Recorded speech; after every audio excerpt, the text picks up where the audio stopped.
colleagues. I'm just testing my sound.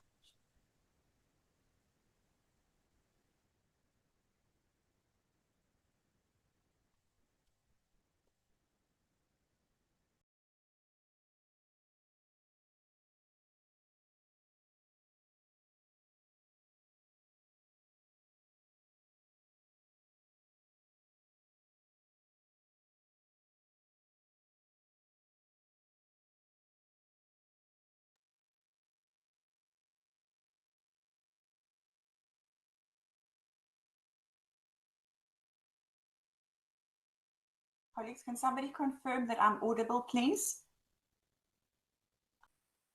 Excuse me. Good morning. Morning, is that Cindy? Hi, Linda. Yes. Cindy, I just want to confirm that I am audible. I'm just checking my settings here.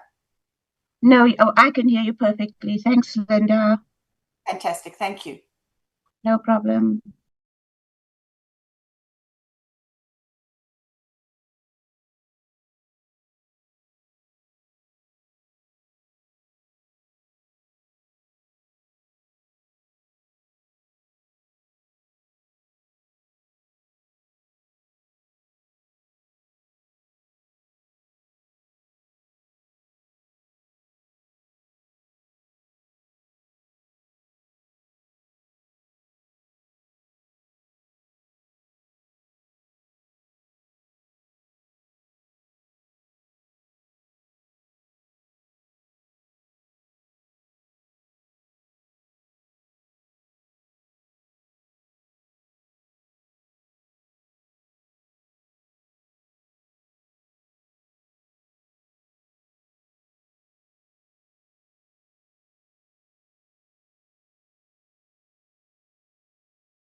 Good morning.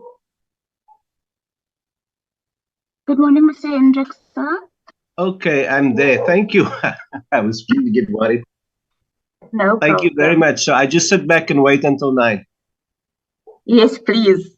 Thank you. Thank you. Bye-bye.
Recording in progress.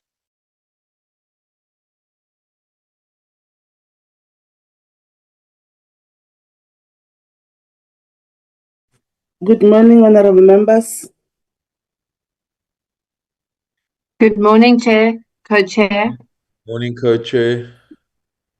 Molo Shalo. Molo, I see my co-chair is also in the platform. Okay. Good morning, honorable members.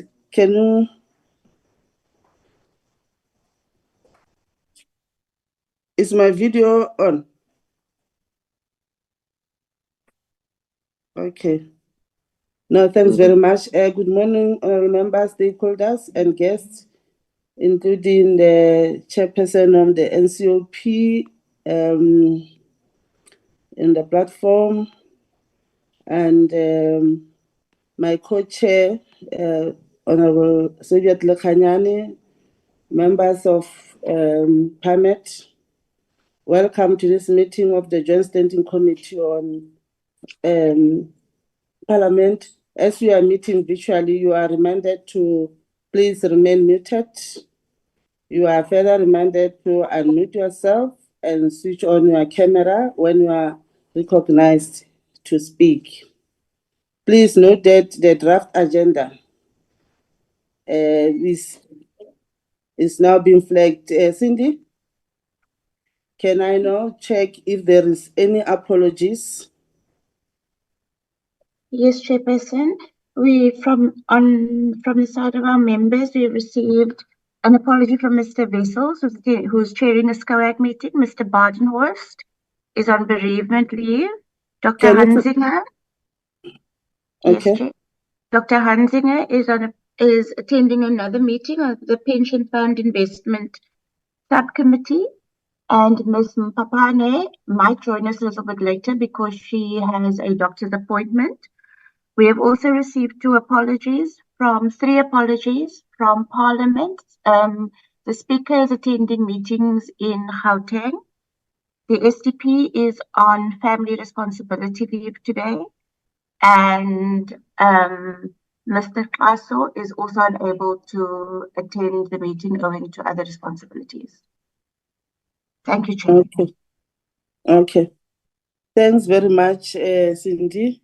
Honorable members, I think that is the apology has been recorded by our secretariat. Cindy, can you flag the agenda, please? Okay, good morning. Morning, Honorable Kalipi. I would like to tender the apology for Honorable Maute. She's attending magistrate interviews. Okay. Thanks very much, Honorable Kalipi. Honorable members, we now on item 2, what is the adoption of the agenda. I'm not sure if there is any view in regarding the agenda, but this is the agenda that we have tabled before you.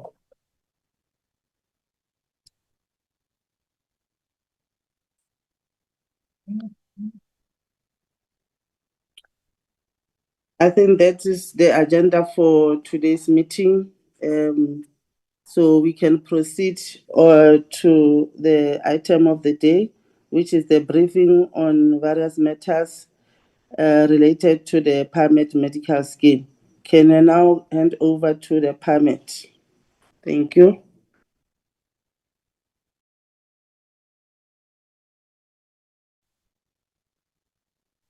Good morning, Chairperson, and thank you so much for the opportunity. I just want to switch on my camera. There we go.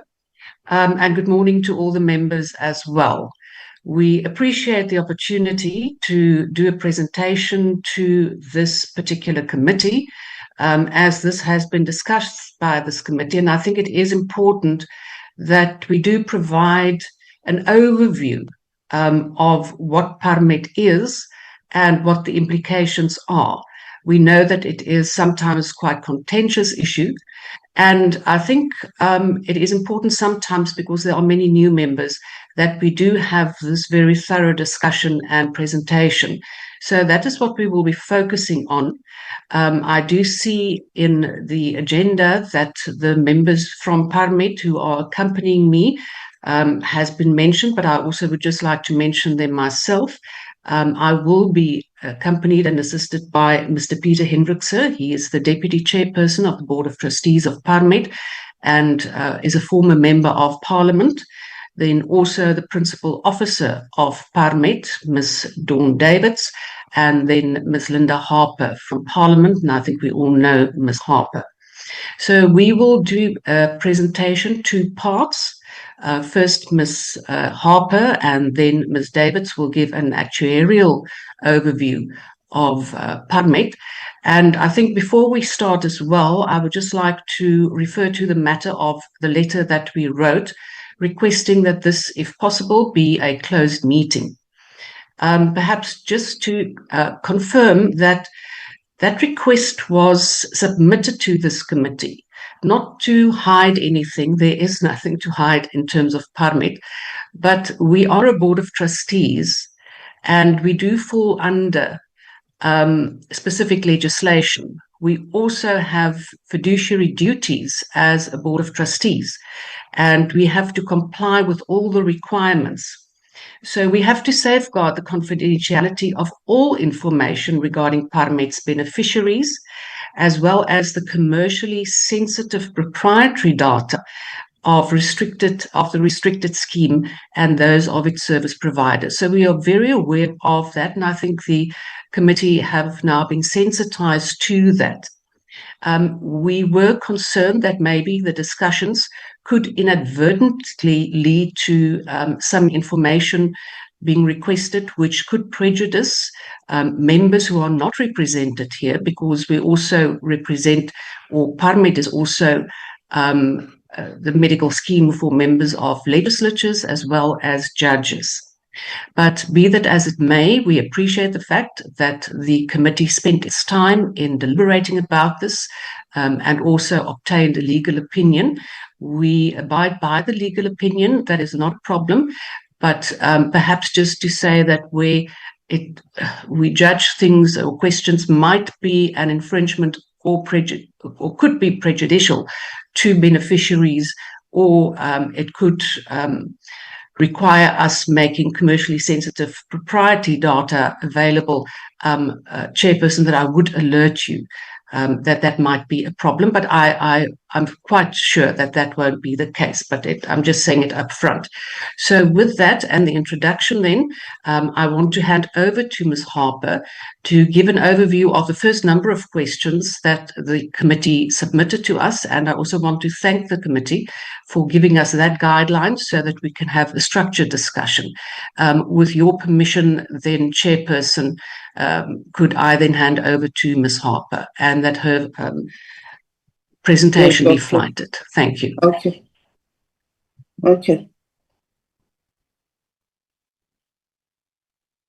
Thank you.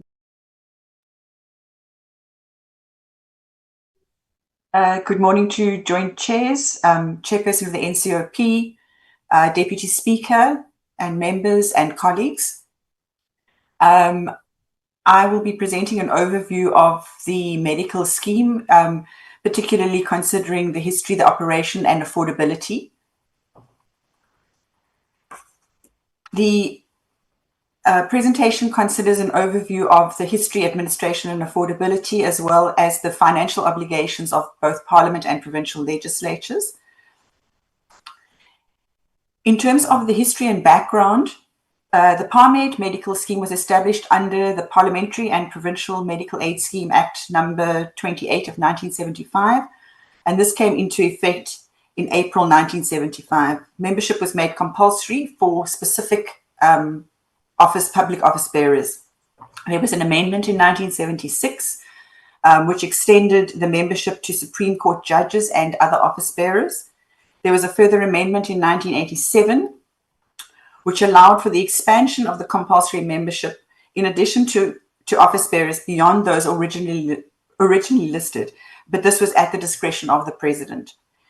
A further amendment in 1996 allowed for the application of Parmed membership where provincial legislatures have resolved that the Act applies to its members. And judges were explicitly included in this amendment, and the amendment also cleaned up some obsolete language. In terms of the administration of the scheme is a closed scheme. It is only available to members of parliament, members of provincial legislatures, and judges. The scheme is administered by MedScheme, which is one of South Africa's leading healthcare administrators, and it operates under the Medical Schemes Act number 131 of 1998. In terms of the membership of the scheme, we have a current membership of 1,254 members in service and 1,208 members who are continuation members. So we have two categories. We have active members in service, and then we have continuation members, which includes retirees and any members no longer in service. In respect of continuation membership, members have the option to take up continuation membership when they exit the sector. Members receive a state subsidy based on the number of years that they have served, starting at 31.67% for 1 year in service, moving to 66.67 or 2/3 of the contribution for 8 years or more in the sector. Parliament's current obligation in terms of continuation subsidies, and this is across former members of the legislatures, pensioners, as well as former members of parliament, is 8.12 million per month. But in our recent engagements with National Treasury, while we were considering the budget of parliament, it was indicated that Treasury is exploring the option for Parmed contributions to be accounted for as a direct charge going forward. And if this is implemented, this will eliminate the negative impact on the budget of parliament.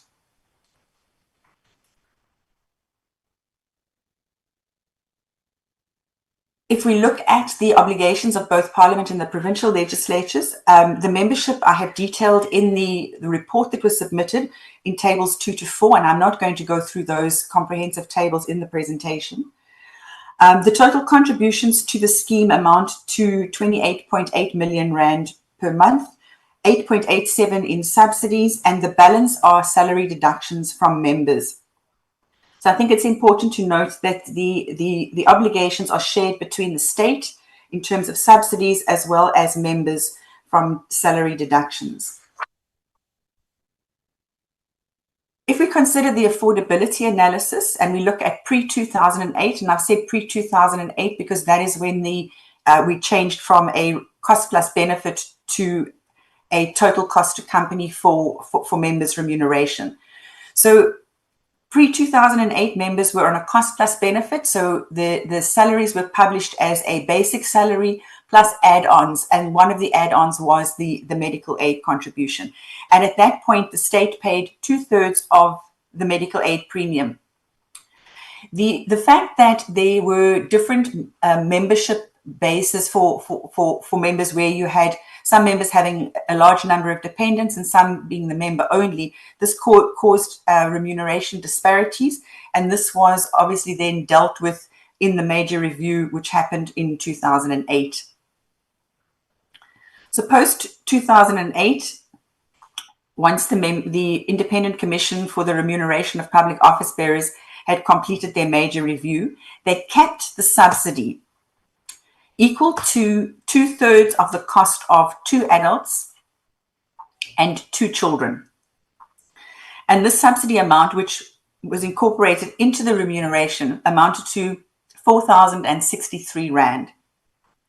So from 2008 onwards, essentially members paid the full contribution. So whether they were a member alone or a member with 3 or 4 or 5 dependents, they bear the full cost of that medical aid, with the 4,064 included in the actual remuneration package, which is gazetted. So the structural change shifted the affordability burden onto members in 2008. If we look at the impact on members from 2008 to 2025, if we look at the growth in salaries, members' salaries increased by 78.35% over this period. So from a salary of 59,552 to a monthly salary of 106,211 Rand in that period. The medical aid grew by 229%, from a 6,094 contribution for the deemed 2 adults, 2 children, to 20,039 Rand as it currently stands. If you look at member-only contributions, for a member only was 2,421 Rand in 2008, and it has grown to 8,555 Rand currently. So medical aid increases have far outpaced salary growth and are nearly 3 times the growth in salaries. So the contributions are eroding members' earnings, and the affordability is now severely compromised. So in terms of the scheme currently, it's been statutory cover since 1978 for members of provincial legislatures and judges. The escalating costs have, however, outstripped salary growth, and the affordability is a central challenge going forward. Thank you, Chairperson.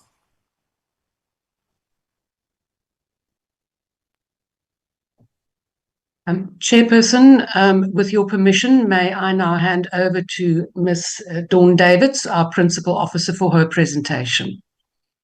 Okay.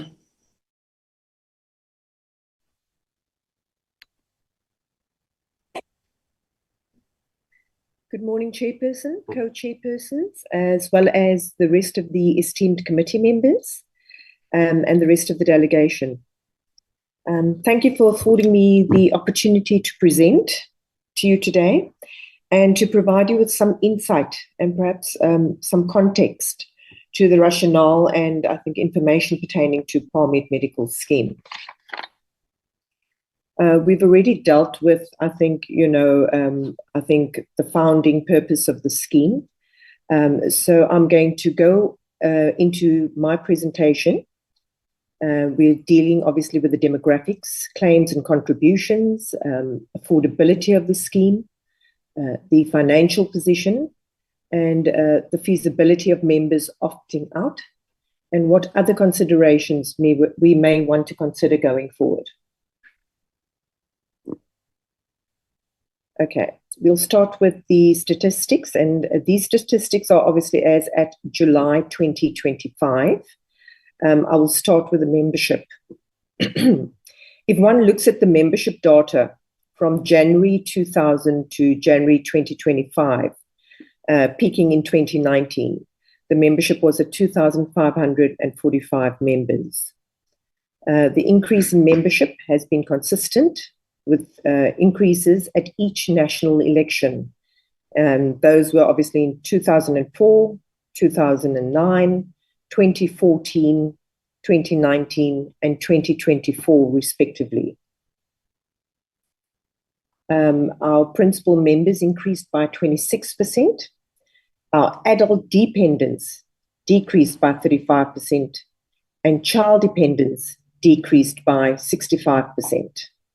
The average family size reduced from 2.8 to 1.67. And the reason for these decreases is obviously the affordability and the aging profile of the scheme.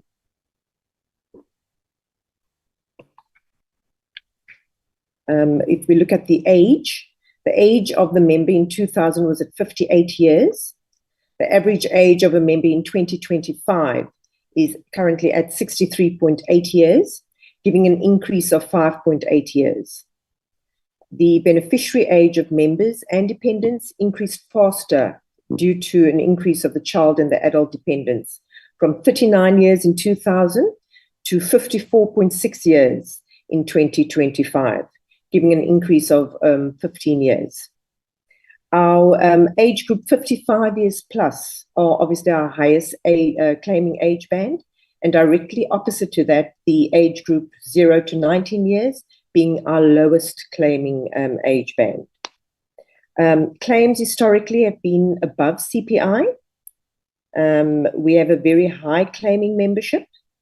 In general, claims are usually in excess of 95% of the contributions received. And the scheme has 2 sources of income. One being the contributions that we receive from our membership, and the other being the investments that the scheme make with various investment managers. As with a higher claiming scheme, one would need to similarly have higher contribution increase in order to remain sustainable. The risk, I think, of underpricing eats into our reserves, and given the aging demographic profile of the scheme, CPI, the cost of medical inflation, even changes to legislation like prescribed minimum benefits, or not receiving contributions timelessly, or even the volatility of the economy or changes to the economy. These can all negatively affect the reserve levels and ongoing sustainability of the scheme. So if one has to look at the affordability, as I mentioned previously, contribution increases are directly driven by claiming increases. If one looks historically at Parmed's claiming experience in 2011, 2015, 2021, and in 2023, the scheme significantly deviated from high increases in contributions, cushioning the members due to their salary increases.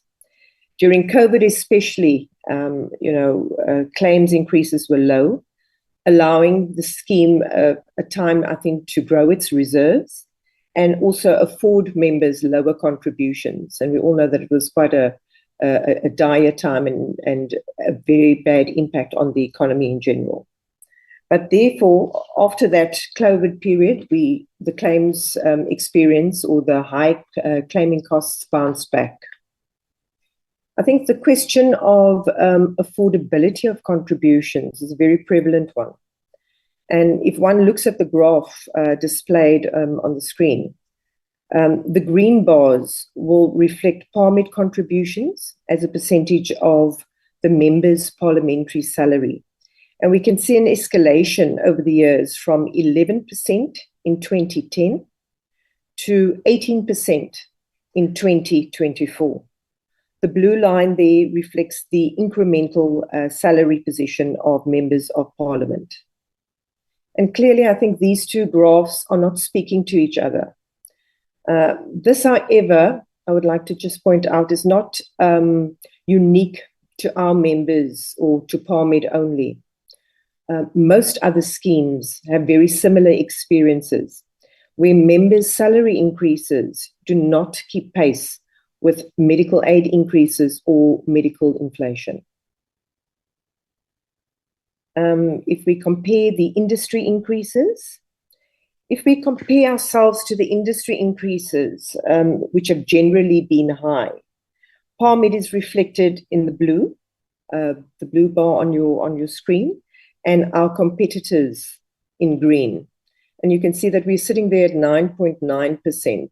If one looks at Momentum Summit, that's at 9.8%. And I'm comparing schemes or scheme options that are very similar to the Parmed benefit offering.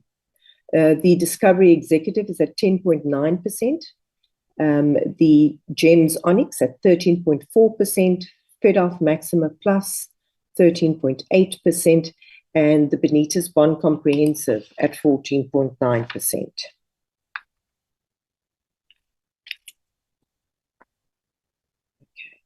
You will note that the likes of Discovery, GEMS, FedOff, and Bonitas all have higher increases.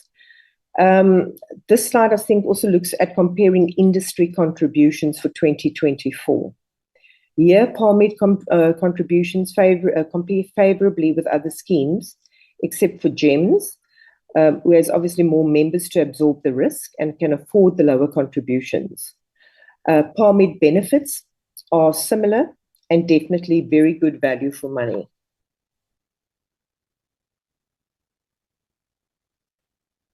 This slide obviously speaks to the subsidized contributions. I think we can move on to the next slide, where we look at the financial position of the scheme. This slide speaks to a long-term projection The surplus and solvency projected as at December 2024. The long-term trend is lower surpluses each year and now reach deficit level at 5.9%.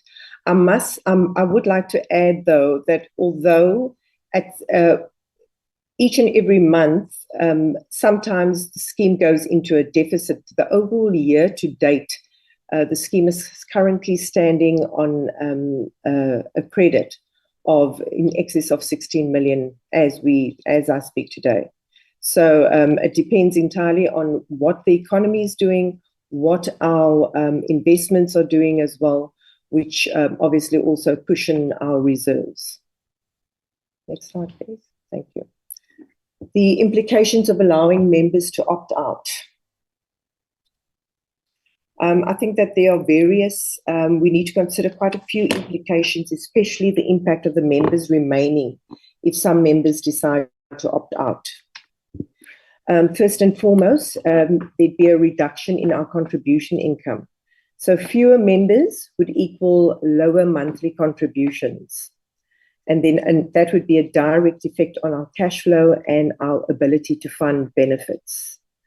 I think another consideration that one needs to look at would be a higher claims ratio risk. If our younger and healthier members leave, our risk pool would worsen and claims per member may increase, which would obviously then strain our reserves. Another consideration is also increased cost per member. Fixed administration and operational costs remain constant. So these costs would now then be spread across fewer members, raising per member expenses radically. Also, the pressure on our statutory reserves. A solvency requirement of 25% of the annual contribution is prescribed by Council for Medical Schemes. Lower income would make it harder for us to maintain this ratio, and that would also obviously increase regulatory scrutiny. And we'd pretty soon have the regulator on our backs in terms of our fiduciary and legislative responsibilities. Also, one has to look at the potential contribution increases. To remain financially viable, contributions may need to rise. And this would create a risk of further members resigning or opting out, creating the death spiral effect that you see on your screen before you. I think also one needs to take into consideration that reputation and confidence is also something that would be lost. A sudden member loss may impact our stakeholder confidence and also could affect, I think, the retention and recruitment of new membership to the scheme. In conclusion, with members opting out, I think a loss of membership could significantly impact the scheme's financial stability, the risk profile, and our compliance position. We would obviously need to consider careful monitoring of member engagement, and obviously restructuring of benefits and contribution will be critical to, I think, just remain sustainable going forward. Next slide, please.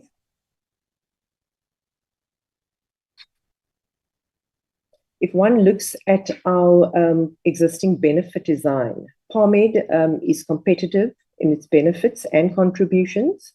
If one compares apples with apples, and we're looking at the higher end of GEMS and Momentum and Bonitas and FedOff, there are no restrictions.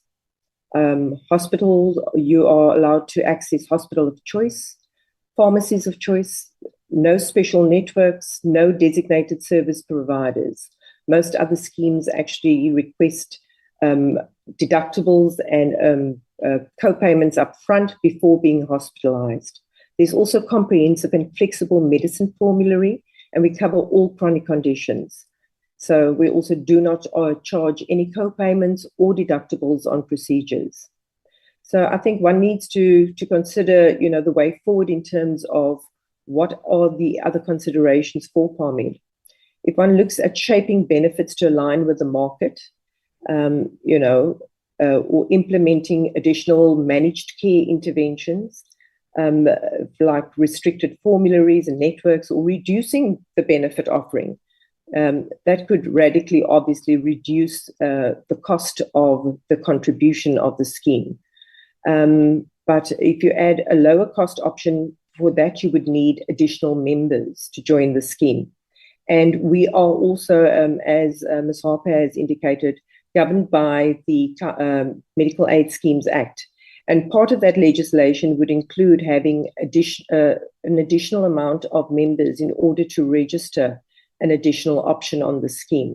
So there's quite a bit, I think, that needs to be considered going forward before we can even consider having members opt out or adding additional options to the existing benefit design of Parmed.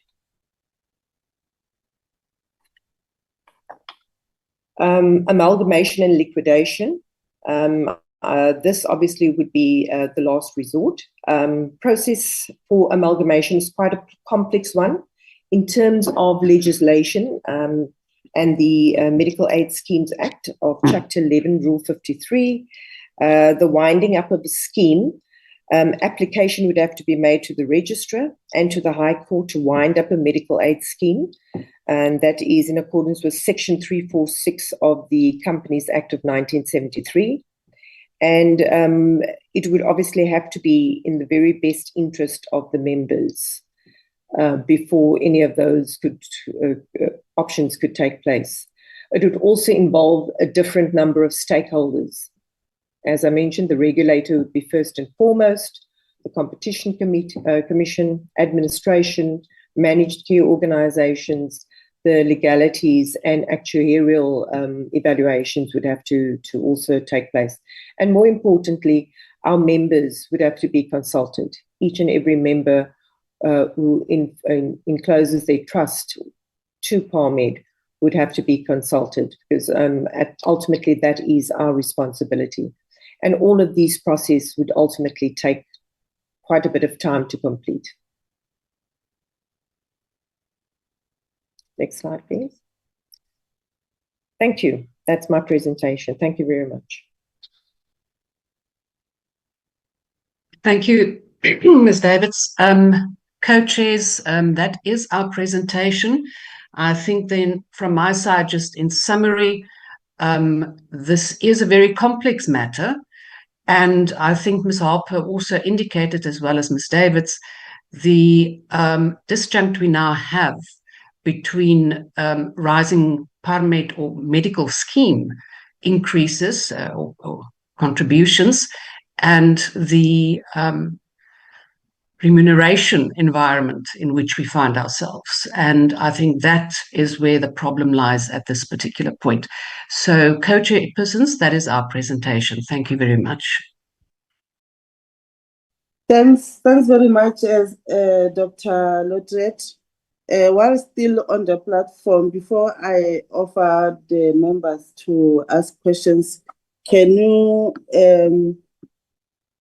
introduce the board members in the platform? Because I see there are many members here on the platform. So can you now start to give you opportunity before honorable members ask questions?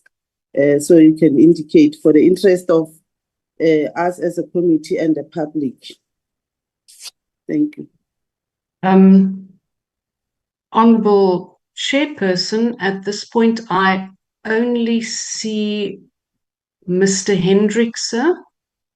I can't see any. I don't know, Ms. Davids, if you can perhaps indicate to me who else besides my Deputy Chairperson, Mr. Hendrickse, is here. Mr. Hendrickse.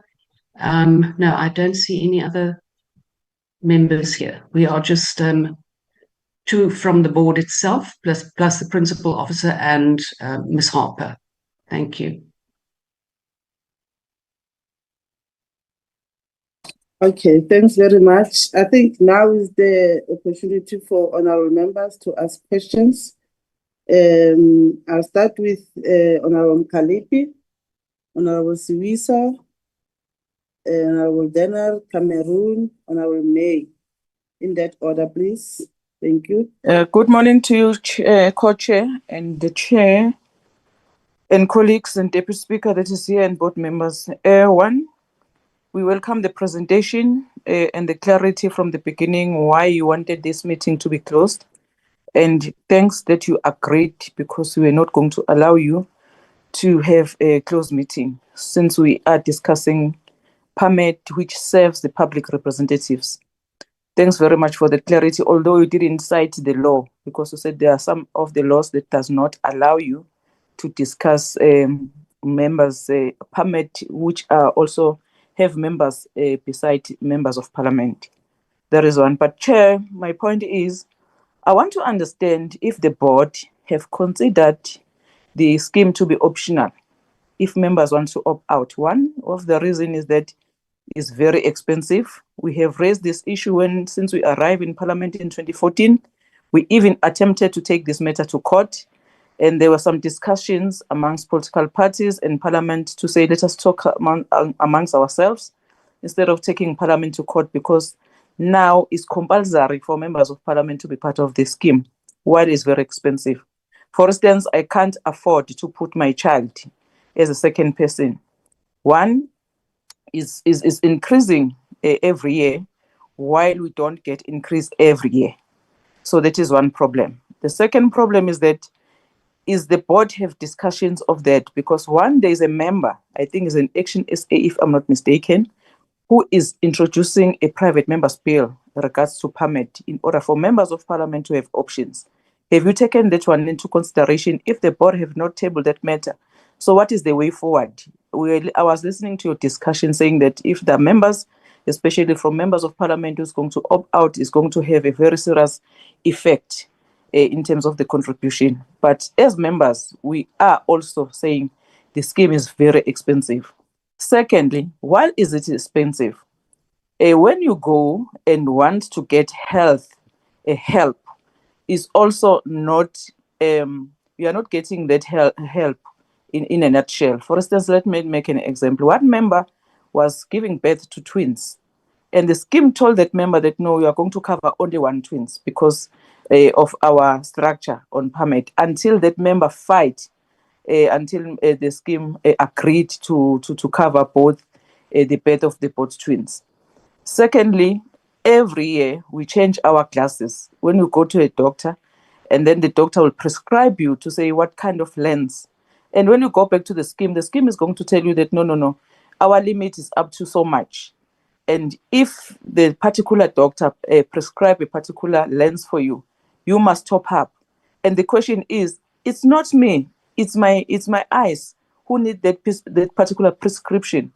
So all those things are not aligned. The third aspect that you always serve as a justice to say, even if I'm no longer an MP, member of parliament, the scheme is going to help me.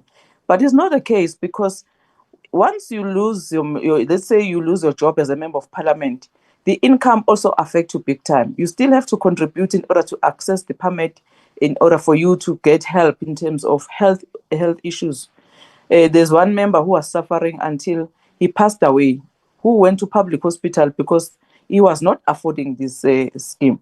So therefore, I want to understand, do you consider this, or what is your plan if many members of parliament also support that private members bill, because we feel that the permit is very expensive. Thanks very much, Chair.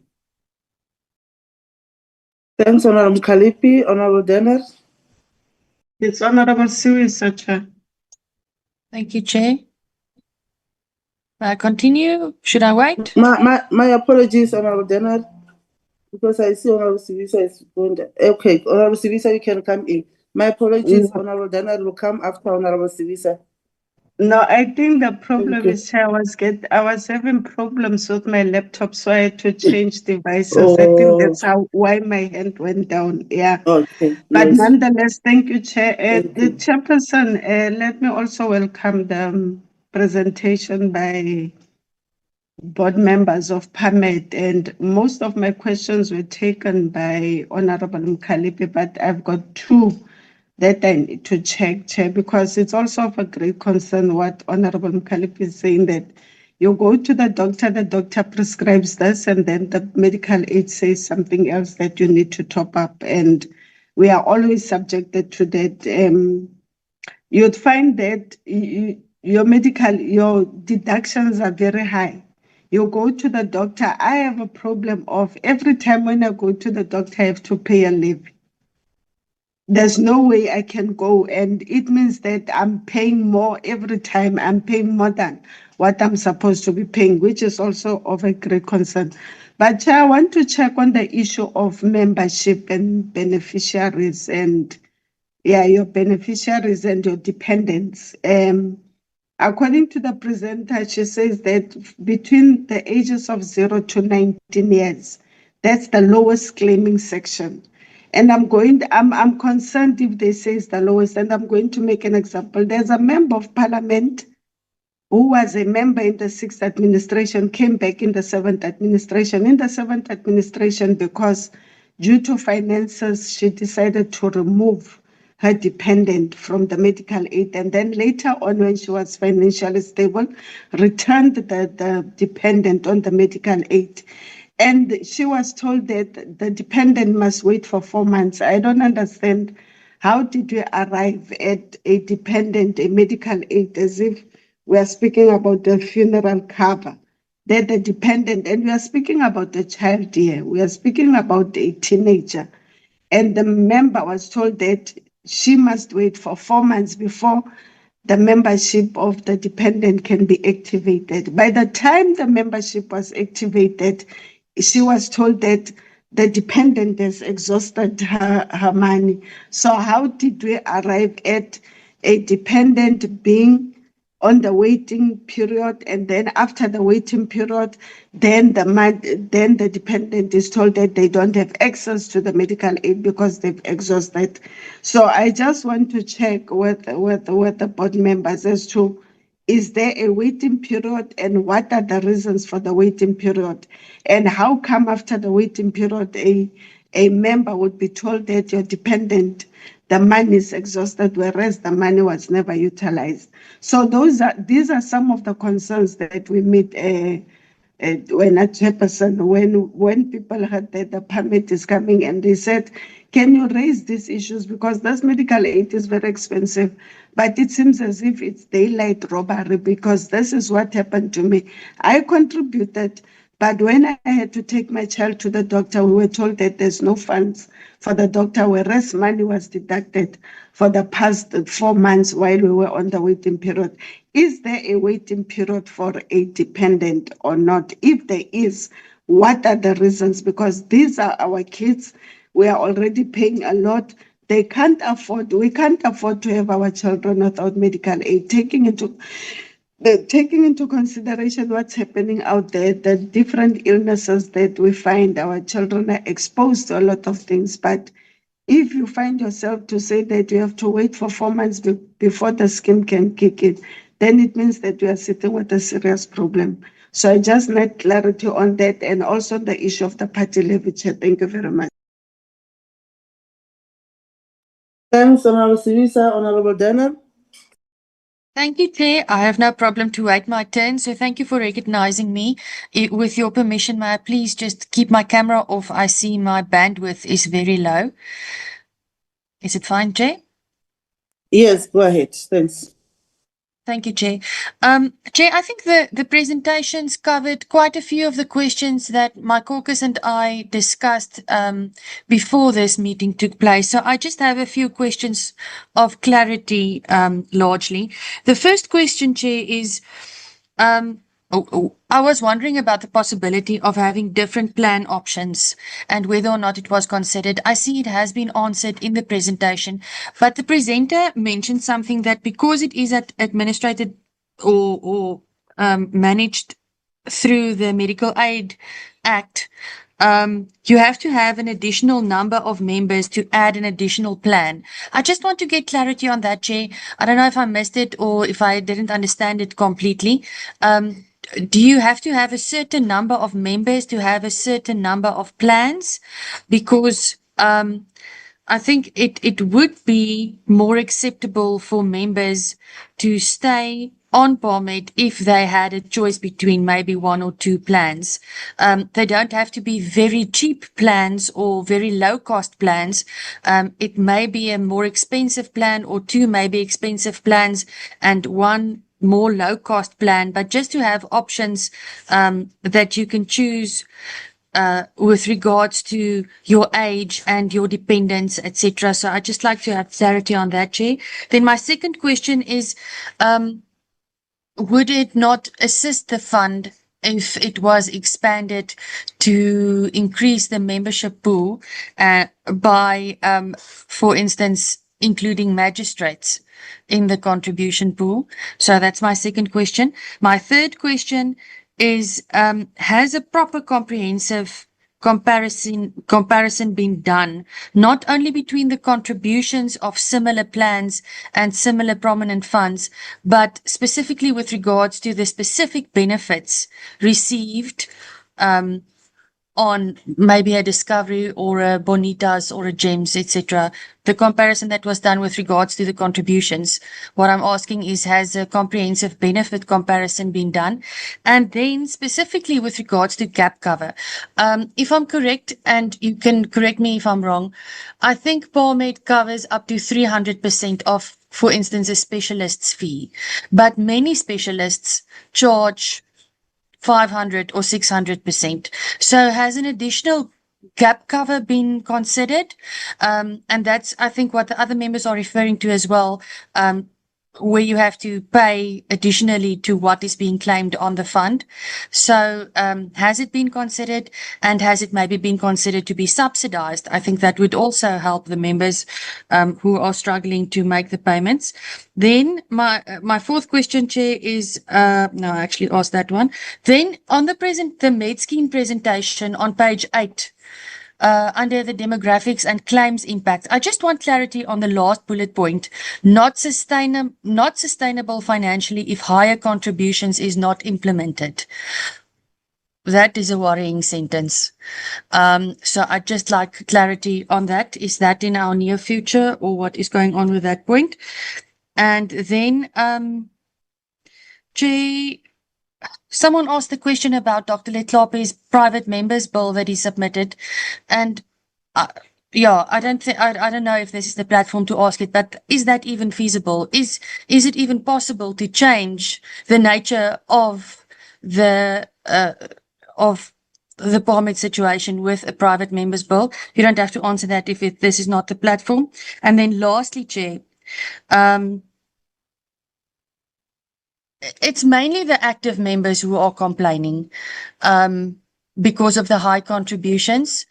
And I think it's because we don't receive the additional, well, we do receive a certain subsidy within our salaries, as you have explained.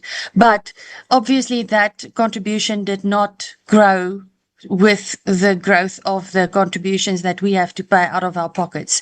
So has it at all been considered to maybe offer an additional subsidy for active members as well? Like, for instance, a 30% that is paid by the state and whereby we only pay 70% of the contribution. I hope that makes sense, Chair, and thank you for the opportunity. That's all. Thanks, Honorable Dennett. I want to check, Honorable Sibisa, is that a legacy hand, or you still want to be recognized? Apologies, Chair. Sorry. Okay, thank you. Honorable Dakmo? Thanks very much, Chair, and also thanks to the board members and the principal officer for the presentations. I think it's clear from the presentations that the major dilemma here is literally an issue of affordability for members, given those stats about members' income, the increases since 2008 compared to medical inflation. So I think it really is an affordability issue that so many members are facing. And the presentation also talks about like the disease profile, or members who are older using more of the benefits, etc., compared to younger members. So the whole issue of of reducing the burden of disease, even amongst older members, could obviously lead to savings. And I know when I was still in the legislature, at one point we mandated, I think the speaker then from the legislature served on the board, to raise the issue. I mean, some of the other schemes, incentivize the issue of wellness and actually subsidize gym membership and so on. Now, I can't quite remember when the last time the annual general meeting or the board discussed this issue, but the one advantage of doing that is that if you have a way of actually incentivizing members to stay healthy, to stay fit, and look at that more clearly, I think there could really be a lot of savings if members are encouraged to exercise and to eat healthily, etc. So has that been a consideration? Because I'm sure that it just makes logical sense that the healthier members are, even older members, the less pressure on the scheme. So that issue of subsidized gym membership, has it been discussed by the board? Is it something that has been looked at in terms of potential savings? And then the second issue relates to, as I understand it, if you've been a member of Parmed for 8 years or more, you then have the benefit of kind of an ongoing subsidy. Now, I think for a lot of, say, new members who are now busy with 5 years, and a lot of those members, I think, are facing the serious financial challenge just on issues of affordability. Is there not a possibility to incentivize members to stay? Is that because, look, politics is uncertain, you may return, you may not return, etc. Is there any consideration of a benefit, even if you've just been a member of Parliament for 5 years? Because that would possibly be an incentive for people to stay in Parmed if they knew that even after 5 years, you have a level of subsidy. And then I'm sure that could maybe be an issue at a full AGM of the board, but I think there was reference to investments that Parmed has made. I mean, could we just get some clarity as to whether Parmed has investments, and just get a sense of what are the amounts and the annual returns of those investments? Thank you, Chair.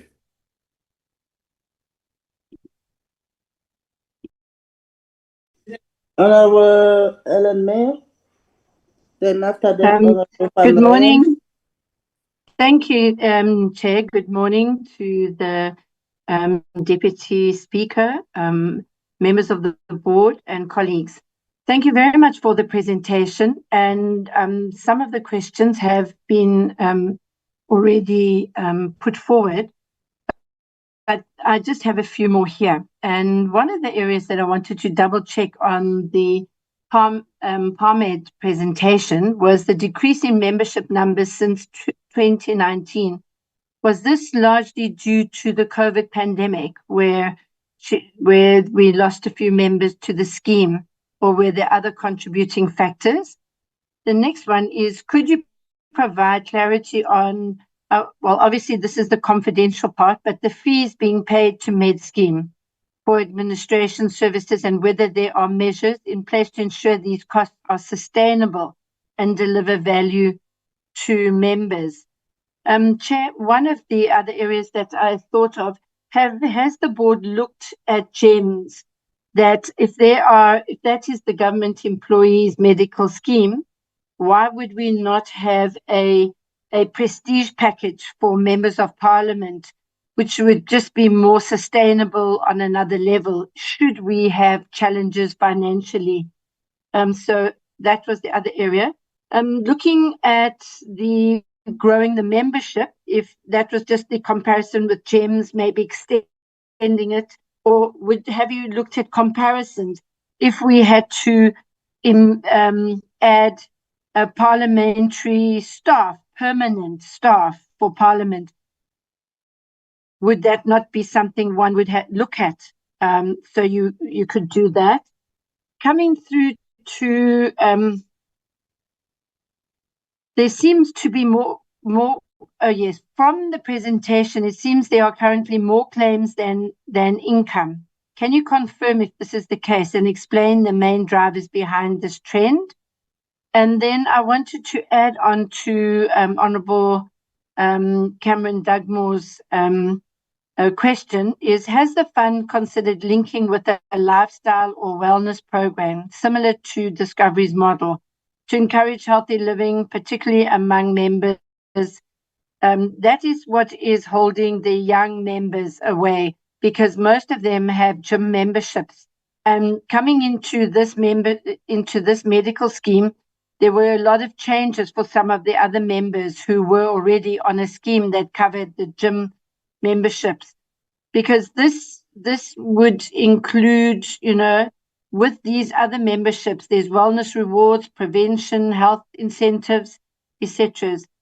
So, and I think that is one of the areas that I think we would need to look at.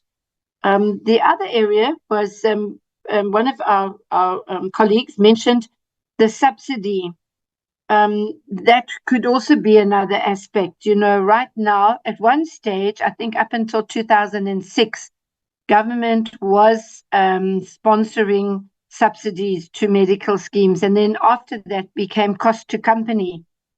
So that meant that out of our full package, we would now, our medical aid comes from the full package. So although it says 9,000 Rand a month, that is the 9,000. But in the past, government would have subsidized some of that, half of that or 30% of that. Has the board looked at various methods that would help with regards to the members' payments per month? Because if you wanted to bring your children, and I could hear clearly, there are a lot of members that still have children, and therefore the scheme then becomes very expensive. Thank you. Van Rijn?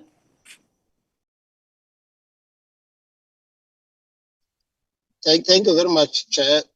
Let me also convey the salutation as they have been done by the rest. I mean, the Chair of the NCOP and the two co-chairpersons, and welcome the presentation made. Chair, I'm very much concerned about the sustainability of the scheme based on the hard facts that has been presented in this meeting. And compounding matters is the fact that National Treasury is also considering to take a different funding, what you call models, which might have further adverse effect to the sustainability of the scheme, but also to the allocation meant for Parliament. Now, I just want to check because, this thing of National Treasury trying to approach the funding model differently. I'm not sure how legally tight is this option, because initially my thinking was that whatever National Treasury is contributing now from the national fiscus is enjoined by the provision of this particular scheme. So I'm not sure if they want to take a different approach, what might be legally, what might be empowering them to do that. If maybe one can get a confirmation on the legal provision in joining the contribution from the national fiscus, of course, as facilitated by National Treasury. And then secondly, Chair, I think it's high time that the leadership of the scheme should look at diversifying the issue of membership. I know that there are special provisions, for the current categories of membership. But I think it's important that for the sustainability of the scheme, it will be important that the leadership should consider different models or options for membership, because if we are going to continue with the current mass, and what makes this also a possibility is the fact that currently there is a mooted private members bill, and the result of the matter is that I think Parmed does their customer satisfaction surveys. Majority of members of parliament are not happy with the services that they receive from Parmed. So it's clear that that private members bill might be supported by many MPs. So it calls upon initiatives, creativity in terms of dealing with the affordability issue, but also creativity in terms of dealing with the sustainability of the scheme. So I'm not sure if Parmed in their plan, are they stuck on the status quo, or are they looking at other innovative ways of sustaining the scheme, but also dealing with issues of increasing its membership. Thank you very much. Thanks, Honorable Van Rijn.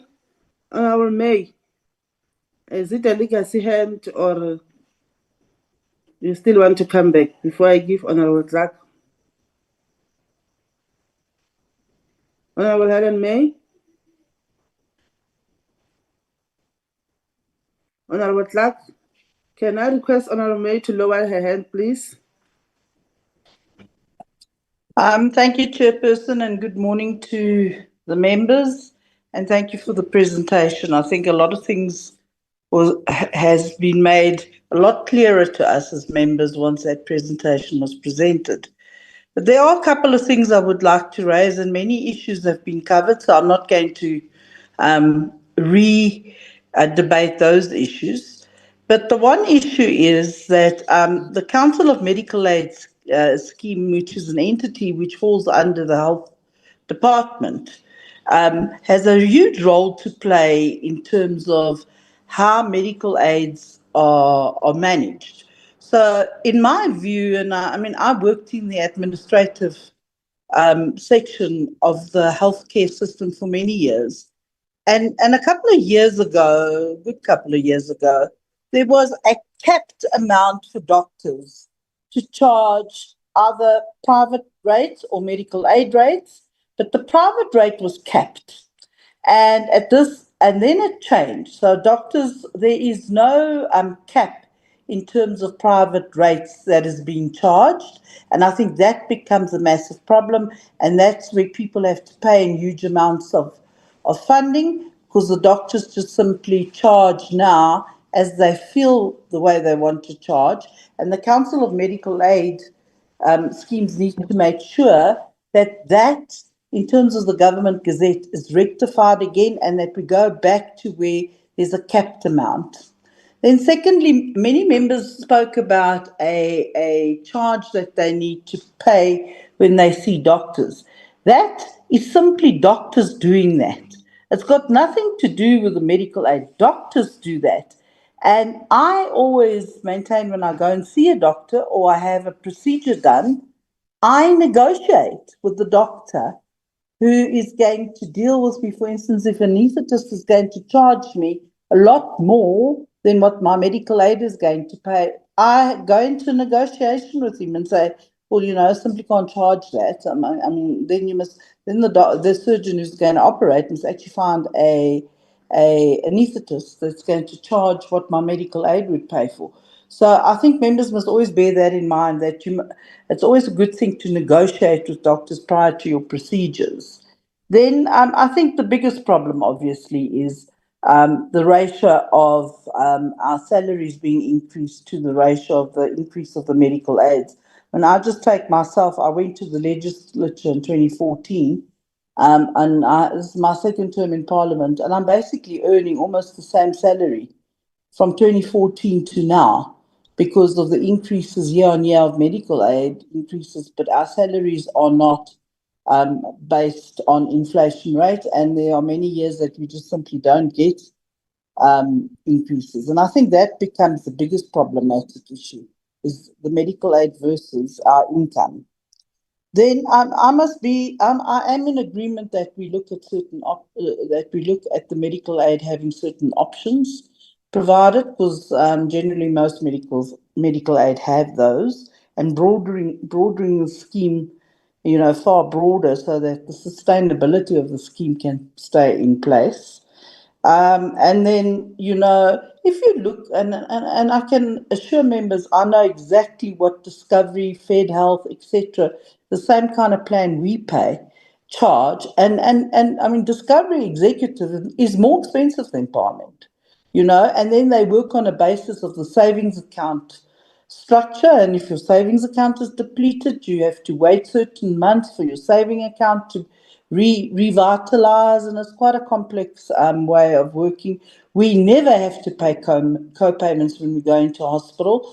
I can assure you, with Discovery, Fed Health, all those top plans, you also have to pay certain co-payments when you go in for certain procedures.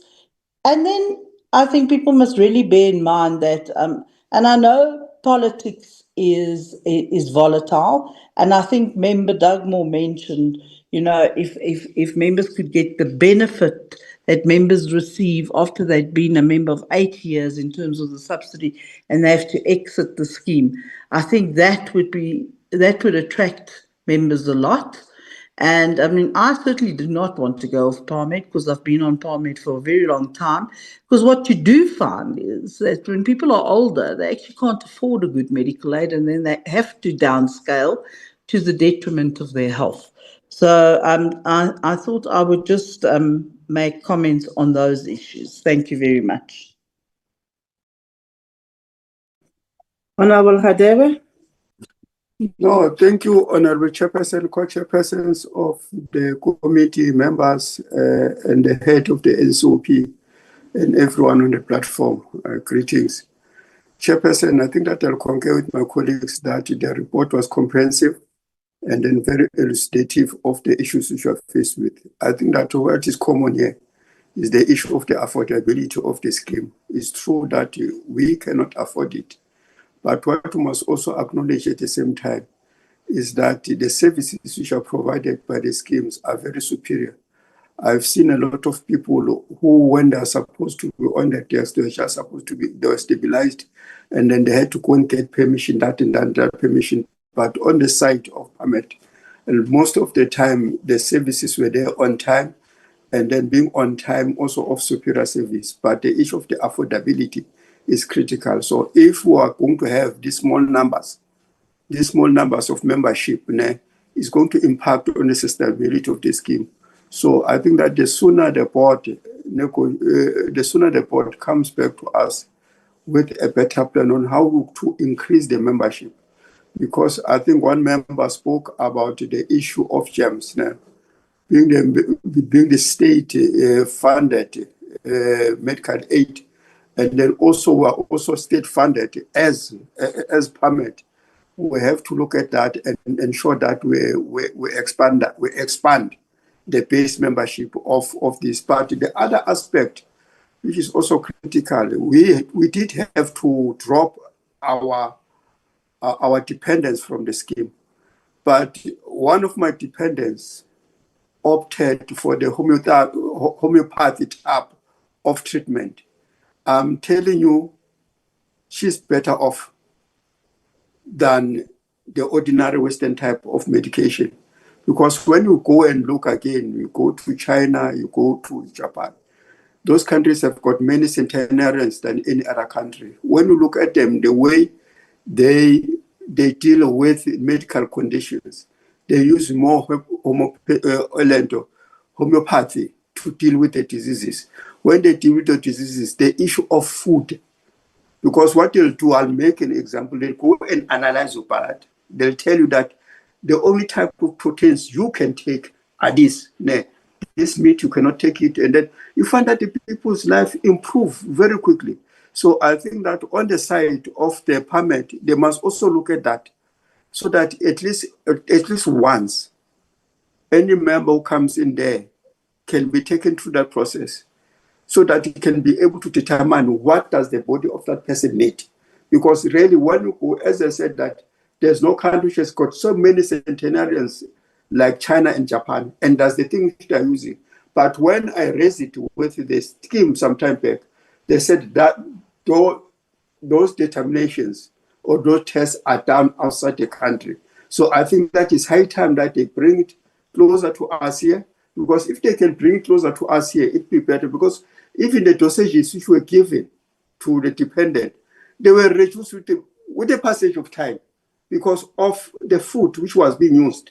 That you get this food in the morning, you can only eat this, in the afternoon this, by evening, the time in between the meals must be like that.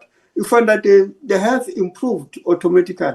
Also, I also had a similar experience, but I think that we must have those things so that we are brought minded in dealing with these issues. So by and large, I think that the scheme really, apart from the issue of the co-payments which are coming from the specialists, but when it comes to the hospital benefits, really up to so far, I can attest to that. A person has had a better experience. I don't know the other members, but at the personal level, I had a better experience, and I never had any clashes up to so far. Thanks, Honorable Khadebe. Before I give Honorable Mkalipi and Honorable Suisa, I want to ask a question to also the Parmed as I join them. We are from the COVID-19 era, where people are required to have multivitamins and supplements. Why is it that we pay so much and Parmed that we are unable to get even vitamin C over the counter? So I think that is the question that is posing to the Parmed. Can I now also give again Honorable Mkalipi? I'm not sure if it's not a legacy hand, but if it's not, then you can ask a question also the Honorable Suisa. Thank you very much.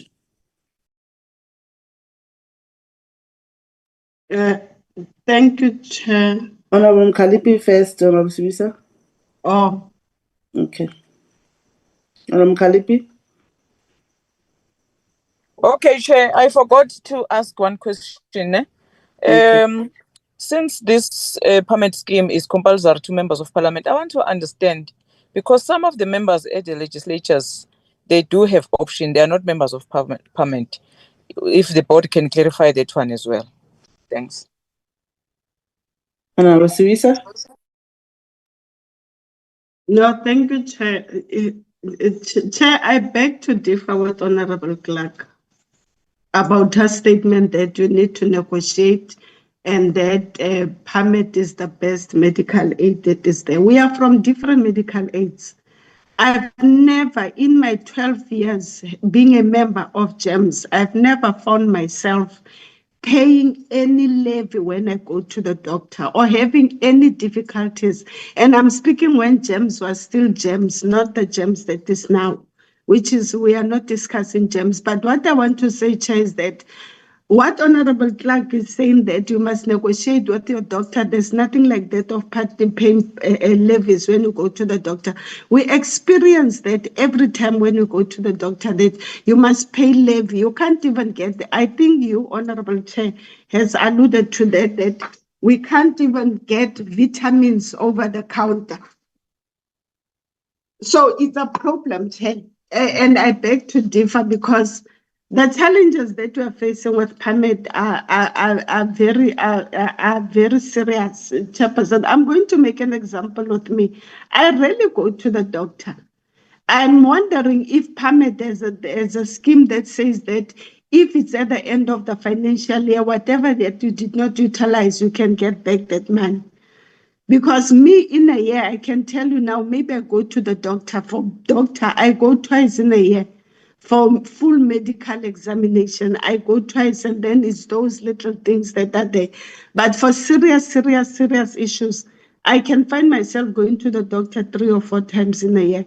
What happens to the other money? Because there are certain monies that you are not utilizing from Parmed.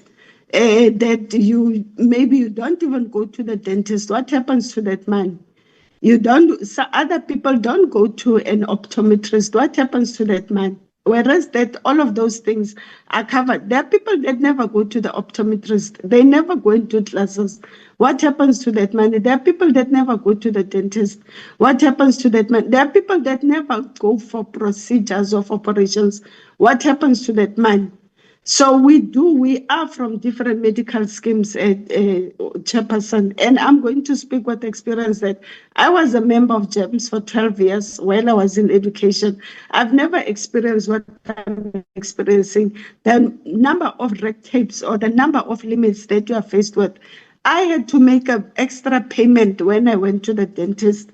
So it can't be that we are told that you must negotiate. You can't negotiate with a doctor because when you get to a doctor, you see the admin clerk, you see the clerk, that receptionist, make an appointment. They take your file, you go there, and then when you come out, they tell you that you need to pay so much extra. At the time you are done speaking to the doctor, you can't go back. The doctor is busy with somebody else.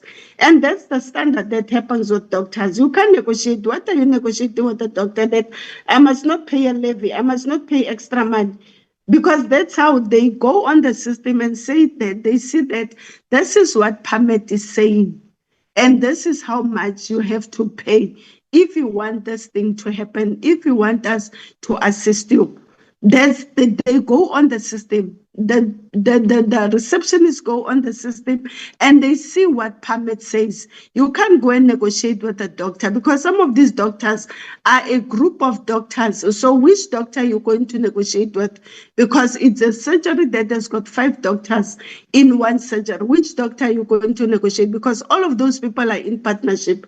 So you can't go and negotiate. It means that they are looking after their businesses. So you can't go and negotiate that. No, I can't. Let me not pay the levy that you are requesting. So these are the things that you are facing out there. And these are the things some of us have started to experience when you go to Parmed. We never experienced the things like that. Go to the doctor, the medical aid pays for everything. You are done, you go home. Now you have to pay party levies. You have to pay levies. You have to pay extra money. There is certain medication that is not covered. You have to pay for this one. And I'm going to make an example when a chairperson. This year in June, I got injured on my knee when I was in KZN. I couldn't even get a knee brace, those ones that you buy in the meantime just to secure yourself. You go there, they say, no, we don't do you can't pay with your medical aid. Whereas it's something, it's medical. You have a medical condition that you need assistance now. The knee is not broken, but you need to brace it in the meantime. Those 400 and something, I had to pay cash.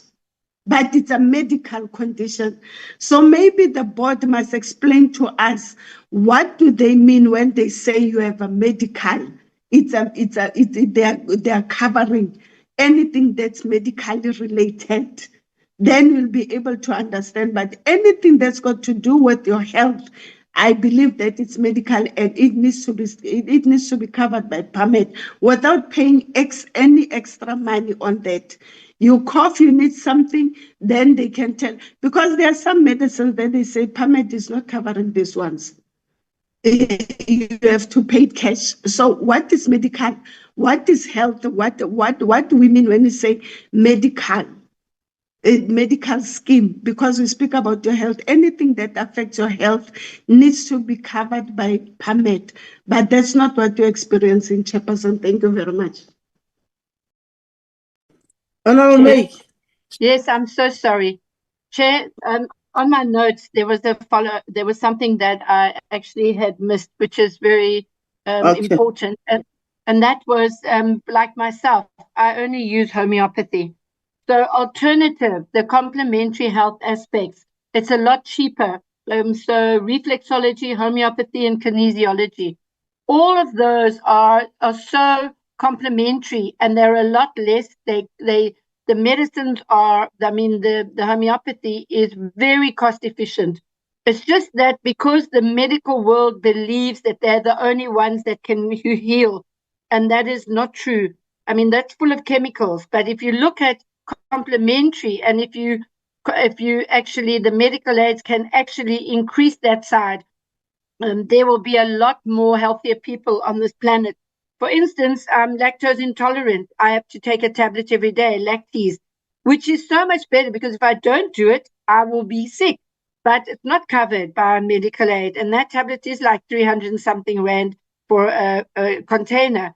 But for people that are gluten and lactose intolerant, using the alternative, when I say complementary health, totally keeps you 100% healthy.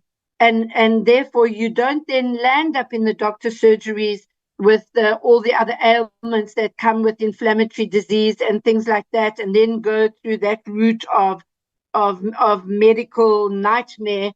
And maybe that is something with the wellness part we need to look at. Thank you.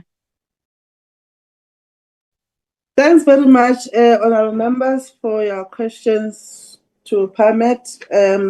Before I give Dr. Lodret a chance to and the team to respond, Honourable May, can you please lower your hand? Thank you. I want to first check with my co-chair, Honourable Khanyani, if there is any questions before we get to the Parmed, Doctor. No, Comrade Chair, I'm okay. We can proceed. Okay, thanks, co-chair. Dr. Lodret, I think now is the time for the response to honourable members. Thank you. Thank you very much, co-chairs. Quite a number of questions, very important questions. I will just start off and then I will hand over to Ms. Harper and Ms. Davids for them to answer some of the questions which relate specifically to the information that they can provide. I think what is important, we do know that there is a private member's bill which is now being gazetted for public comment. So it would be a bit difficult for us at this particular point to comment on it on this platform. But as the Parmed board, we are definitely looking at that and what the implications of that will be. And linked to that, a number of issues have been raised in terms of affordability, the voluntary issue in terms of Parmed and the legislation. These are things that the board is seized with regularly, well, actually on an ongoing basis. And that is why Ms. Davis also indicated the whole issue of solvency and solvency ratios, which is critical for a medical aid. So we have looked at the benefits, and Ms. Davids can give more info into that, but we have a specific subcommittee at Parmed of the Parmed board in terms of looking at the benefits, looking at all the different options. And I can assure the members of this committee that these matters that you have raised are things that we take very seriously, because we want to improve the scheme to the benefit of the members. So I am going to ask Ms. Harper to focus on those questions related to the affordability, the specific discussions you had with Treasury, because I think members also understand now after the presentation that we sit here with a situation that there is a remuneration commission over which Parmed has no influence. We have, in fact, as a board, decided that we would like to interact with the remuneration commission because it is impacting the fund's viability and the solvency of the fund if we have this big discrepancy between increases of members' salaries and the increases in medical schemes, because it is not only Parmed. Ms. Davids indicated on one of the graphs that all medical aids have increased their tariffs. It happens every year, and Parmed is right in the middle. It is not the most expensive. But these are things, because we are such a small scheme, that we take very, very seriously. So if I can then hand over to Ms. Harper, if she can answer those questions related to the side that she can address, and then I'll hand over to Ms. Davids for the more specific questions on the Parmed scheme. Ms. Harper. Thank you, Deputy Speaker. I will address the questions.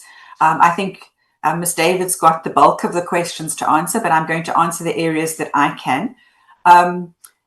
Member Denner's question with regard to additional subsidies, and I think you've touched on the matter that this is a remuneration matter, so it's in the hands of the Independent Commission.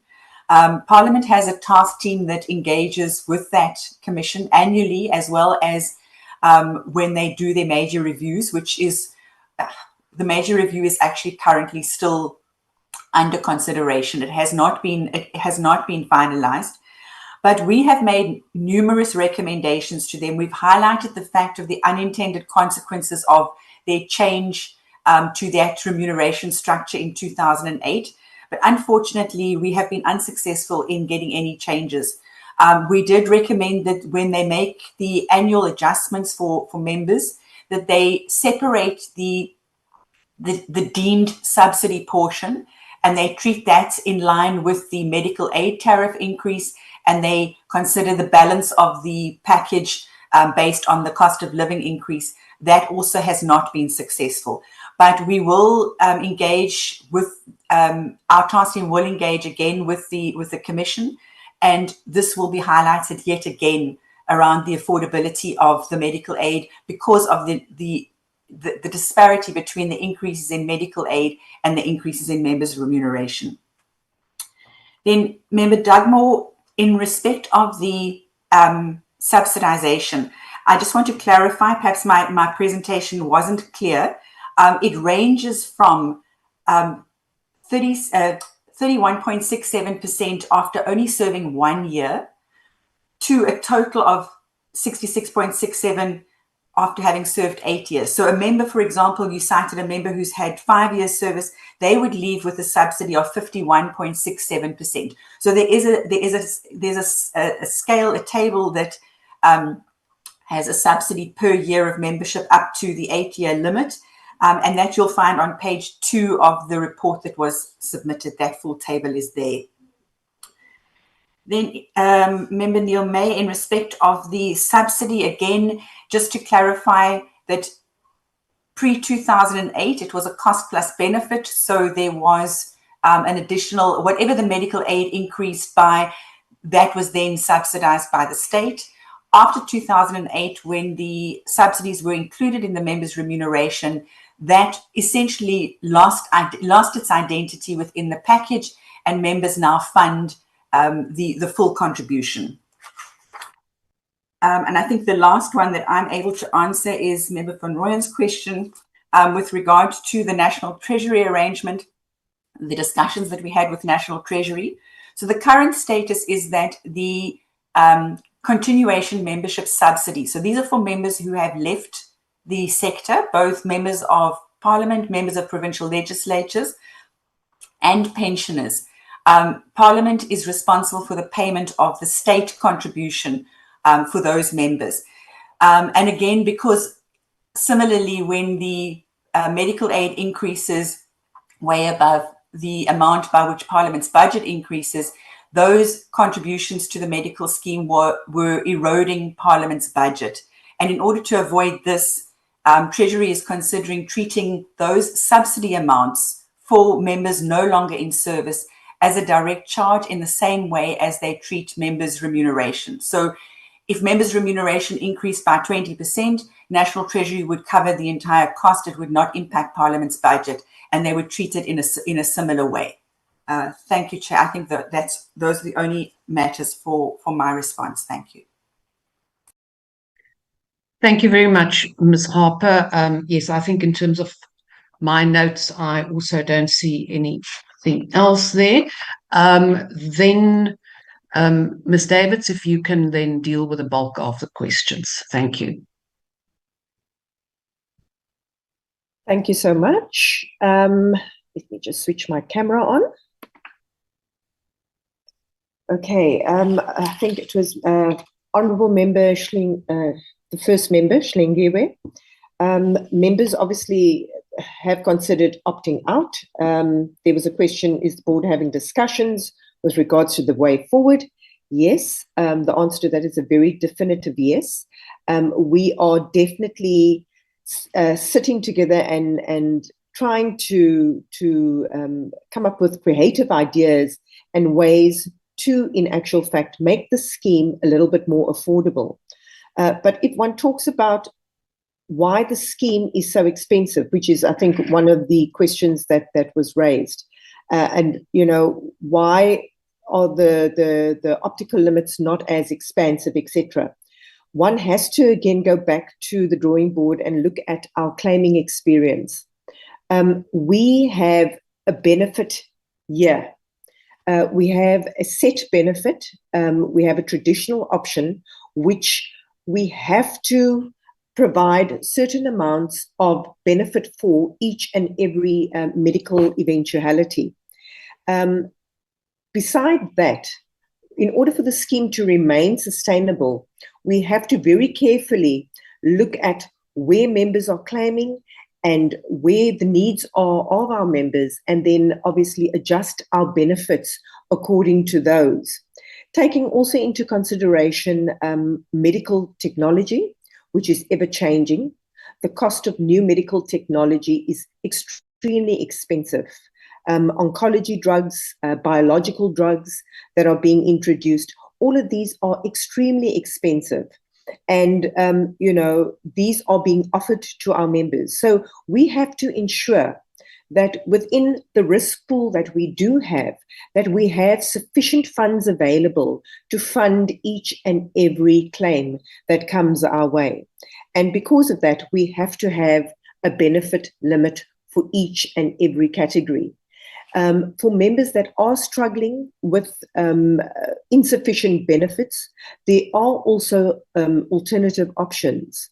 We do have an ex gratia process whereby members can apply, and if it is based on a very important medical need, we are happy to look at it.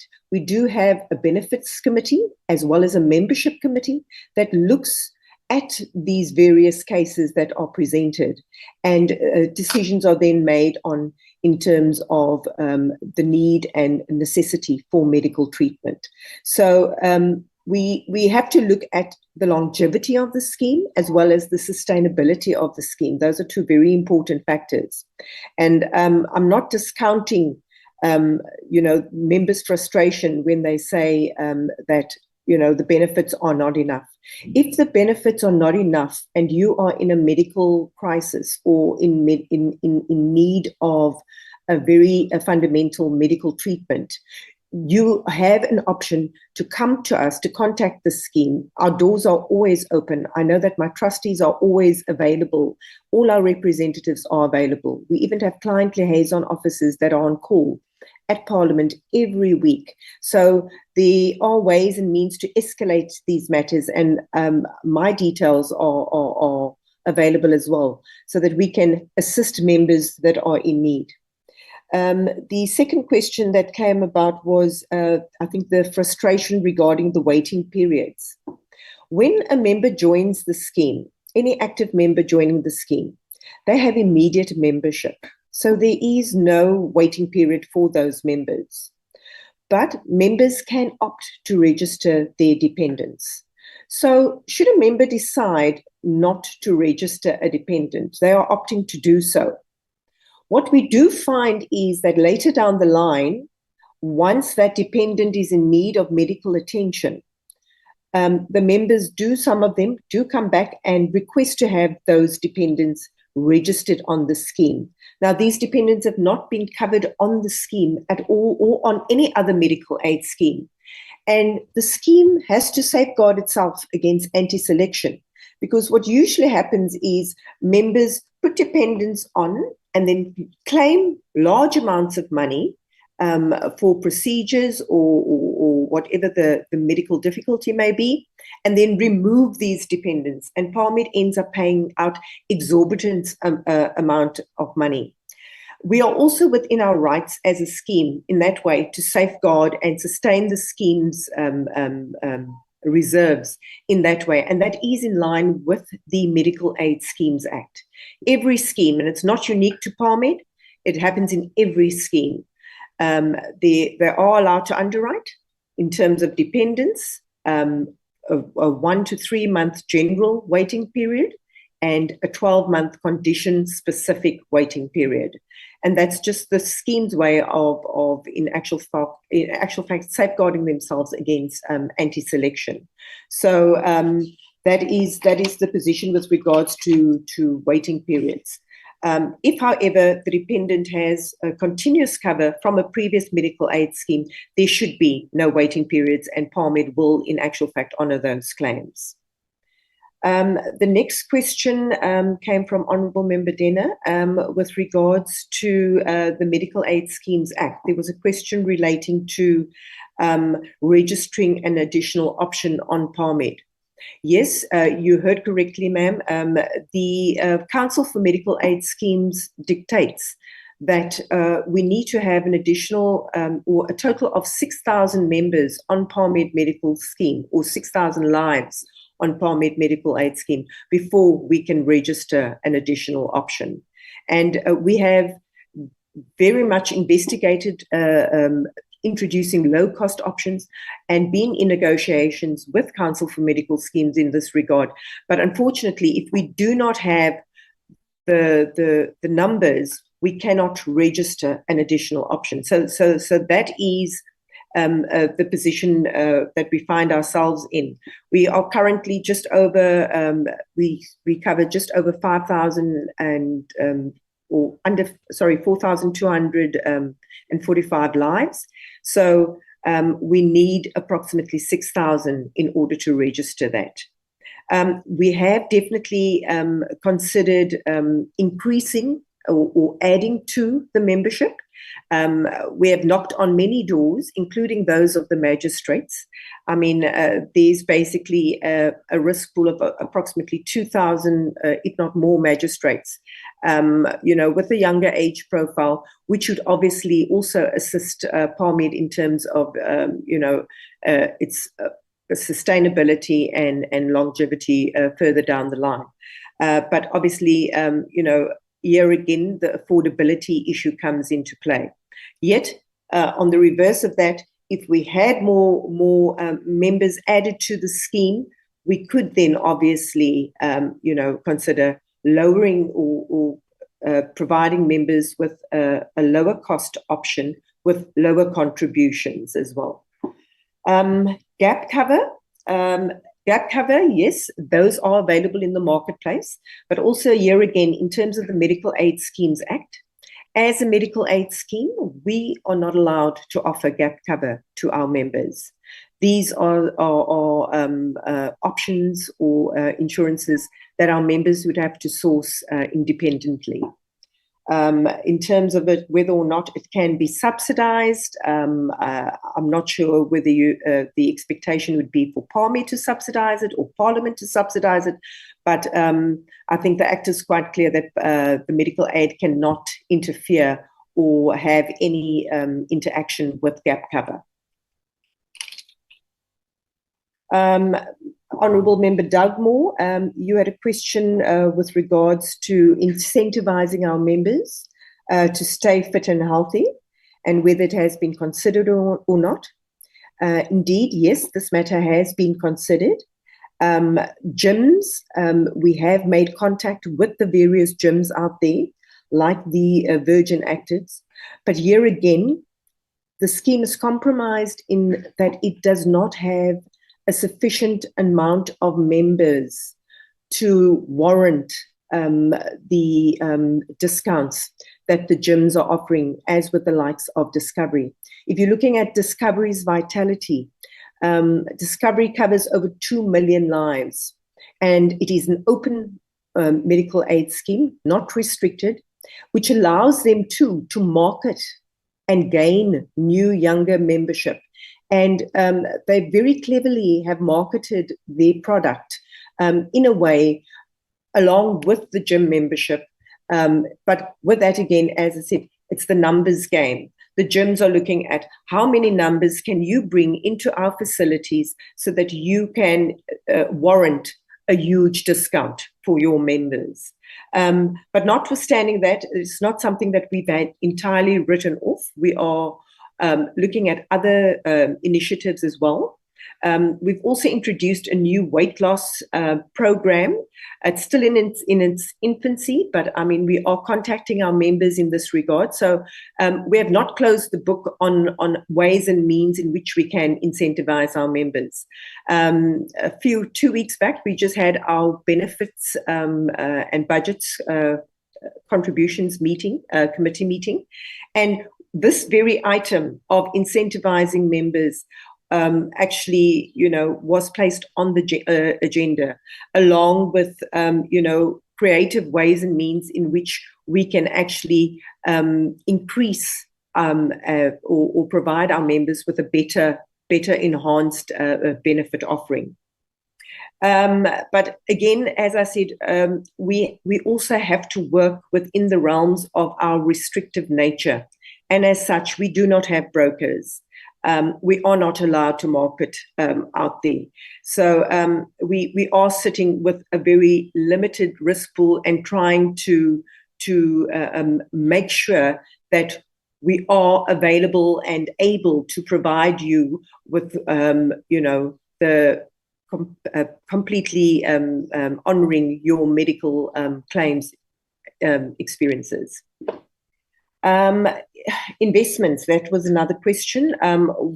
What are the returns on the investments and where do the investments come from? Who are we invested in? Our investment income, as at, I think, the last financial year, 31st of December 2024, was 36 million rand. Just over 36 million rand. We've got investments in cash, bonds, and equities, various instruments, and these investments are done via Investec Wealth and Investec Securities, Sanlam Investment Management, and then Momentum Collective Investments. Our cash investment is sitting at 122.7 million. Our bonds at 122 million, and our equities at 76.6 million. I think then we move on to Member May. There were questions with regards to the loss of membership and the reasons thereto, as well as to the administration. The loss of membership, I wouldn't say that we've experienced loss of membership really, but I think more importantly, loss of dependence. And sadly, I mean, we do need younger lives, and I think the reason for dependents leaving the scheme too, you must remember that we have to work within the realms of legislation. So. Council for Medical Schemes and the Medical Aid Schemes Act dictates that a dependent is someone for which you have to care and support. So they need to depend on you for care and support. And similarly, our rules regarding dependents are structured around that. So, for example, once a dependent is old enough and no longer studying, in actual fact, Parmed is the only scheme that has extended its student dependents to the age of 27. Most schemes dock off dependents at age 21 or 25. We extend membership for dependents until age 27. But again, I think it becomes an affordability issue with members, because once the dependent is an adult dependent rates will apply if the dependent is not studying, and there too it compromises affordability. So that would be it. The GEMS comparisons, we've done extensive GEMS, not only singularly with GEMS, but with all our competitive schemes. And I'm not only speaking with regards to contributions, I'm also referring with regards to the benefit offering. But if one wants to compare open market schemes to Parmed, you have to look at the structure of the benefit design as well. Because if you look at a scheme like GEMS or Momentum or Bonitas or even FedHealth, those schemes are all new generational type of schemes, which means that they cover risk or hospitalization, and then you have a savings element to the scheme. And on some of them, you even have to claim up until a certain threshold before your savings can kick in. So it's very, very different to the type of traditional based scheme that Parmed is, and a traditional based benefit option. And with a traditional based benefit option, we absorb all the risk. So there's no medical savings account that is, provided where the member can sort of play around with, by paying, using their savings on opto because they require more opto than dentistry. So that's why I say it's very, very different. And we've done a very, very involved, in-depth study into the contributions as well as the benefits. And the benefits have found that if you added all the benefits that Parmed offers, all the monetary benefits that we offer for each and every type of service that you may need, it far exceeds any medical savings account that is being currently offered on GEMS or Discovery, and not to mention the additional co-payments or the deductibles. So we keep a close eye on our competitors because we are well aware that our members are aware of what is available in the marketplace out there. And, we would like to ensure that the offering that we provide you is the absolute very best offering going forward. There was a question, I think, with regards to more claims than income that we received. Generally speaking, our claiming experience would fluctuate throughout a year. In the beginning of the year, usually the summer months, in January, February, March, you will see we do not have a unusually high claiming experience. Once we go into, the opening of Parliament and members, get the term started suddenly, we do see a rise in our claiming experience. We see a rise in the elective procedures. We then head into the flu season, and then, there's usually an escalation. But generally speaking, our claims do not exceed 95% of the contribution, give or take. We have had a few bad months. We have also received a number of very, very high cost claims. I've had members in hospital for over 107 days in ICU, where the cost relating to one particular member is at 4.5 million rand. And the member is incubated and, on various antibiotics. And it is Parmed's responsibility to ensure that those bills are covered. There's no such thing as, phoning the hospital and saying, we're cutting the cost. We've had members that have been in car accidents, and I'm not specifically talking about older members, because I think there is also the misconception that it's just the older members claiming from the scheme. We've had younger members as young as 48-year-olds who have had major surgeries and also costing the scheme in excess of 2 million rand. So it varies. Our experience varies from month to month, but we generally have been able to track actuarially, or sort of assume when we are going to be seeing an increase in claims and when we are not. So that allows us to sort of budget ahead and to plan accordingly. This particular month we've had a bad one. As I said, there were 3 members, high cost claims, all of them in hospital for very, very long time. And the claims amounted to 4.5 million, 2 million, and 1 million respectively for those 3 members. So that is something, just for you to consider. With regards to also, I think if we're talking about dependents and younger membership, we do also have a rules committee that sits and visits and reviews the rules of the scheme. And we also are watching the trends of the scheme, monitoring, the decline of dependents. We've also relaxed our rules with regards to parent responsibility. I mean, we accept all from parents, mothers, fathers, nieces, nephews, anyone that the member has a responsibility for, and we definitely have tried to assist, but we are reviewing our rules, as I speak. So we will be sharing some more information with you in that regard. With regard to homeopathy and alternative medication, we do offer an alternative benefit that in actual fact includes homeopathy. I have noted the testimony of some of the honourable members here today, especially the ones with regards to the involved diets and homeopathic medication. And this matter will actually be referred to the Benefits and Budgets Committee so that we can properly also investigate adding additional benefit to that.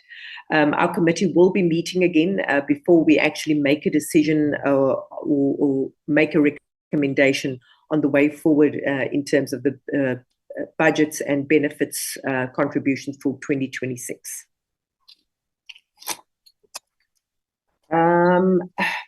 Honourable Van Rooyen, I think Ms. Harper answered your question with regards to National Treasury. I think there was again a question on how we can be creative.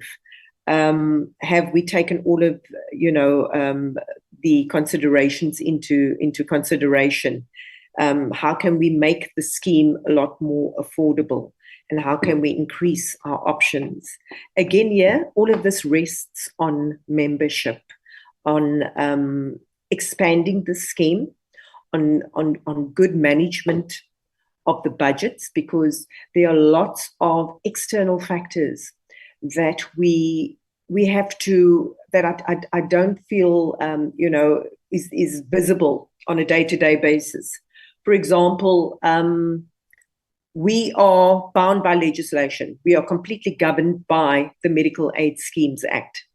And daily, as a matter of fact, the Medical Aid Scheme or Council for Medical Scheme will provide us with listings of diagnoses that have become prescribed minimum benefits. And prescribed minimum benefits would be diagnoses that every scheme has to fund. And it started out with a handful, but we are sitting with over 227 diagnoses that are linked to PMBs where we have to fund it. And that goes outside the norm of the benefit that we provide our members on an annual basis or on a monthly basis. So there has to be very, very creative ways of trying to balance it, to foresee it, to make assumptions on the experiences that we have had and on the data that we have historically for our members of Parmed, so that we can try and make the correct projections. But yes, I think an injection of growth would be needed in our scheme for us to assist with the affordability options, because the benefit itself is rich and generous, but the affordability in terms of our members, in terms of the price they pay for the contributions, that is, the biggest challenge that we face at Parmed. And it is not something that we are not aware of. I mean, we had, as I mentioned previously, we had our Benefits and Budgets Committee meeting, and the committee members went round and round and round, looking at the assumptions, the actuarial information, the data, the claims experience, the cost, the non-healthcare expenditure, ways and means to cut things, so that we can, in actual fact, provide our members with as low as possible contribution increase and not put more burden on our members. So it is an ongoing matter, and it's something that we take very, very seriously as a Board of Trustees. Honourable Clerk, you mentioned that the Department of Health mandates Council for Medical Aid Schemes. Yes, they do. The Minister of Health mandates the Registrar of Council for Medical Aid Schemes, who in turn regulates Parmed. And Parmed is not a will unto itself. It has to abide by all the rules and regulations, just like any other scheme, regardless of size. Our legislative requirements, our reserve requirements, our submission requirements are all dictated by Council for Medical Schemes. And as I said, those directions and those mandates come directly from the Minister of Health to the Registrar. Legislative changes, I think we are more in a position to say bring back, as I think Parliament, to say bring back the scale of benefits. That was the way, you knew exactly there was a scale of benefit, the medical aid schemes, the doctors charged up until a certain amount and the medical aids paid, and there was no problem. They took that away, and now we pay in accordance with a national health reference price listing. And doctors are allowed to charge whatever, but a scheme is not a bottomless pit. And we have X amount of money, and we have to ensure that we have money to meet your claims each and every month, and each and every claim has to be met. So that is our responsibility. You pay a contribution, and for that, we pay your claims. So, the ratio of what doctors can charge and what we budget for and what benefits allow, there's also a disparity between that. So their gap cover would be ideal, but then again, as I said, it's not part of the medical aid offering. So we do try and case manage a lot of it. We do try and negotiate with the various service providers, with the various hospital groups, to try and ensure that Parmed members receive the best possible rates as possible. We are aligned to MedScheme, and they too have a medical team that we use, and where we go to the various hospital groups and we lobby and request for reduced benefits. And I mean, it's reduced increase in pricing, in claim pricing. For example, Empath or Lancet, every year, beside us putting up our contributions, every year we receive, now, especially during this 2 months, we receive the offerings from radiology, pathology, medicine, and their increases have come through, their trends in terms of claims and the health sector. And they make those submissions to each and every scheme and via the administrator to the scheme. And we then have to go through all of that and ensure that our members get the best offering. And it doesn't keep track with your salary increases, nor does it keep track with CPI sometimes, or medical inflation. So it's a very fine balancing act that needs to be done. The ratio of salaries and medical increases, I think that's been discussed by Ms. Harper.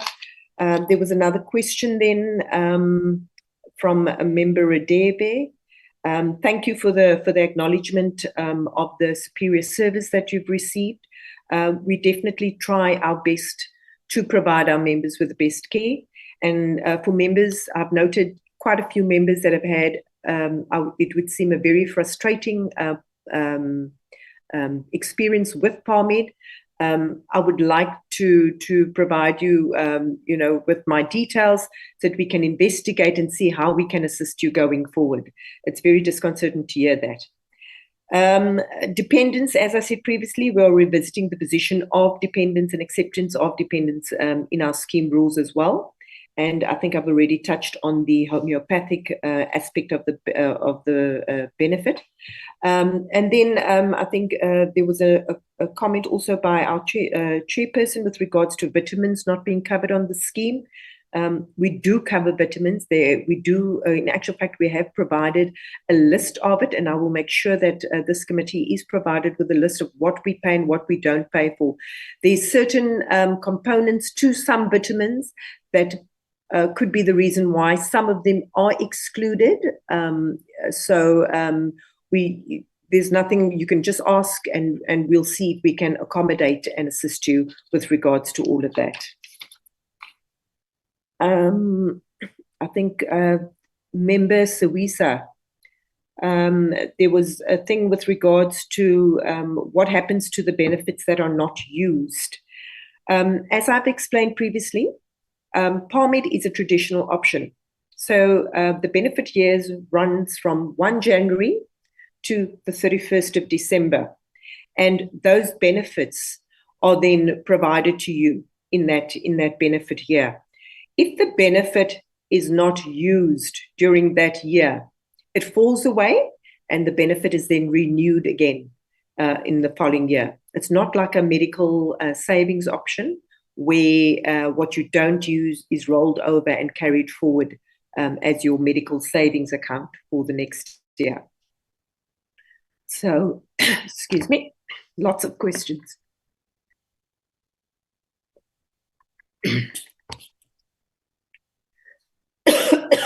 Medical conditions, we have not reviewed. Sorry, my apologies. Take your time. Take your time. Thank you, ma'am. There's a lot of questions I'm going through. Thank you. Medical questions with regards to that or conditions, we have not refused assistance to any of our members. If anyone does escalate a problem and it comes through to me, we will definitely assist. Or, as I said, there are parliamentary channels, there are trustees, there are representatives, there are client liaison officers. We are happy to assist. I'm not sure whether I missed anything. I think I've covered most of the questions asked. If there's anything that I've neglected or not responded to.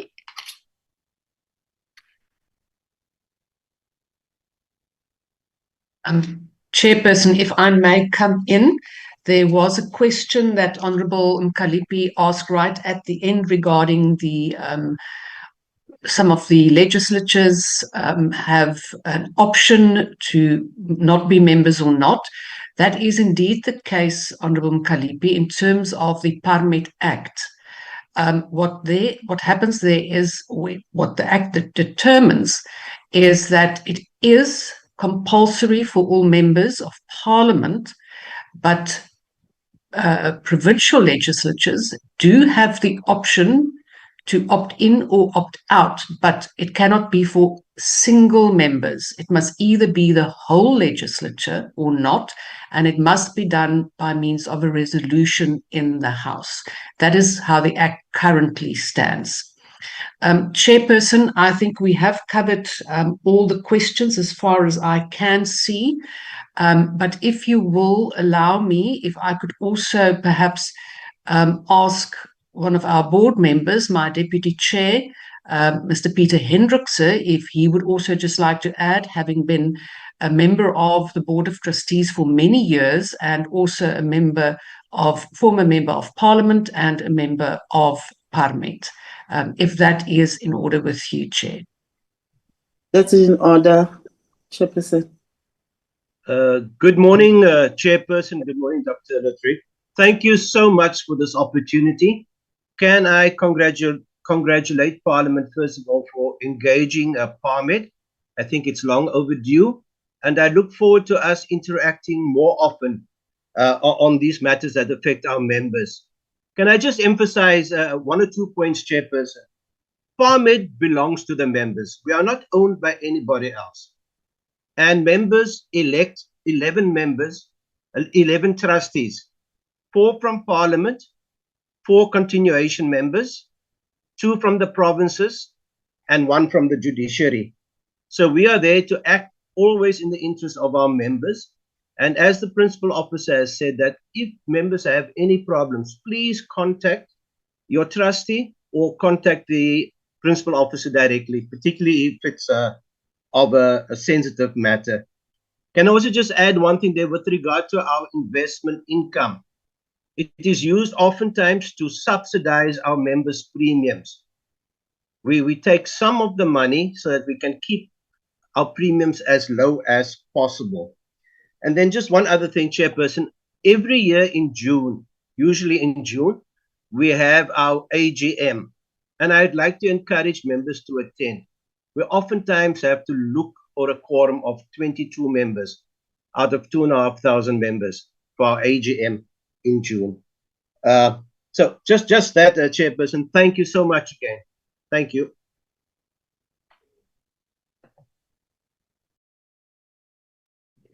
Chairperson, that is then all from our side. Thank you very much. And also, yes, thank you for this opportunity.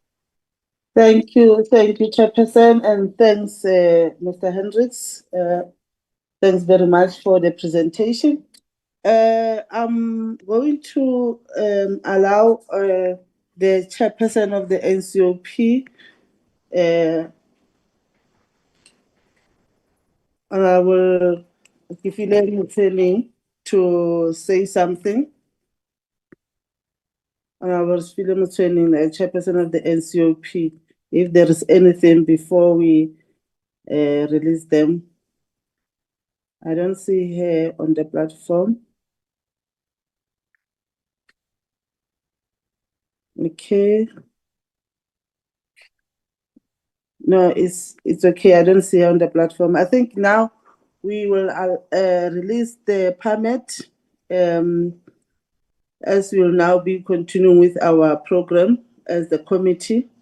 Thanks very much for the presentation. Unless if there's another questions that our members would like to ask, then if not, then that means we will now release Dr. Lodriette and her team to continue with our program for the day. I don't see any hand from honorable members.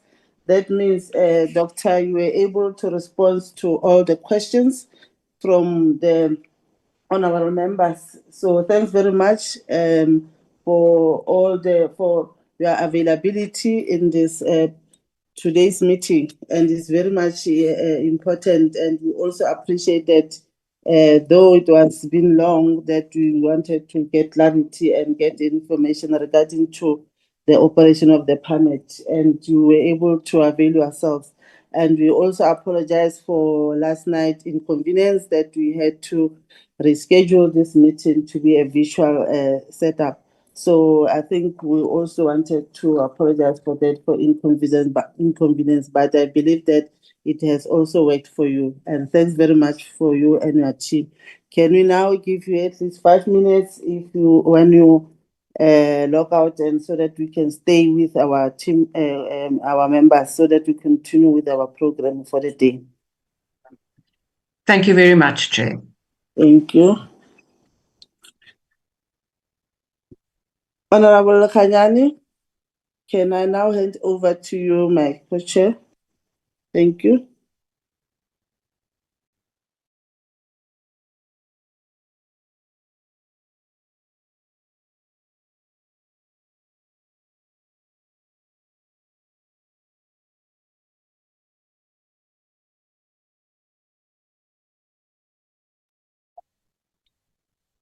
Honorable Kanyani. Hello, co-chair. Can you now take over the last part of the agenda, please? Thank you. Okay, thank you so much. Greetings, honorable members, and thank you so much for the deliberations that we had on Parmed. We are going to move straight to the agenda. Cindy, can we get the agenda on the screen?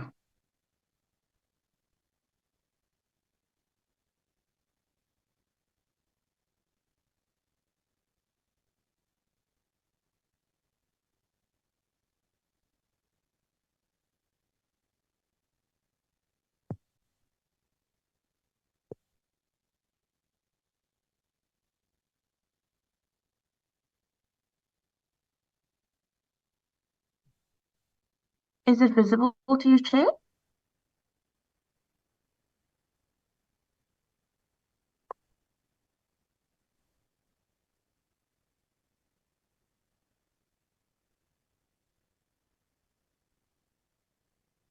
Mr. Thank Hanyane, you. can you see the agenda?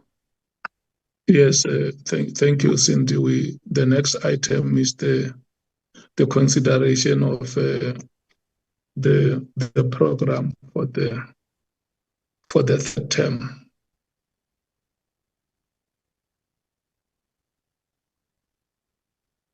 Yes, Chair, I'll share with you the third term program. We've got 2 meetings remaining. Thursday the 18th and Friday the 19th. This is the one where members wanted to ensure that their items were all the outstanding items have been covered. I also shared last night with members a list of outstanding items. If you allow me, I can share that list now as well.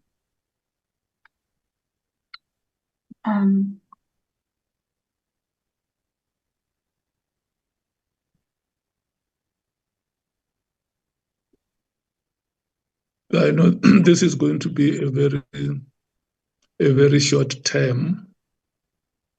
So the suggestion there is to have 2 meetings on Friday, on the 18th and the 19th of September. Yes, Chair. I just want to share that list.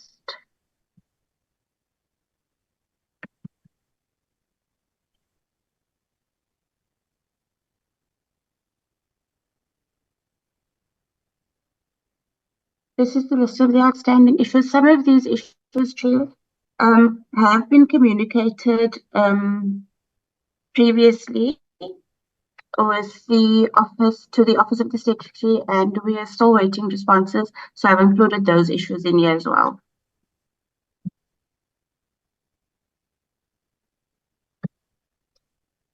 Yeah, I think what we should do, Cindy, is to agree on the dates of the meetings, the issues we will see how we factor them onto the agenda.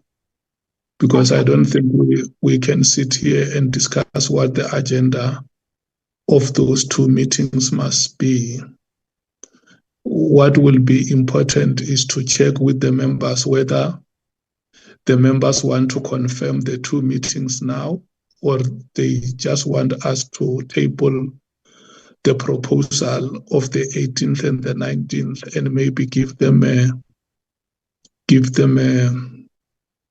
some few days to make inputs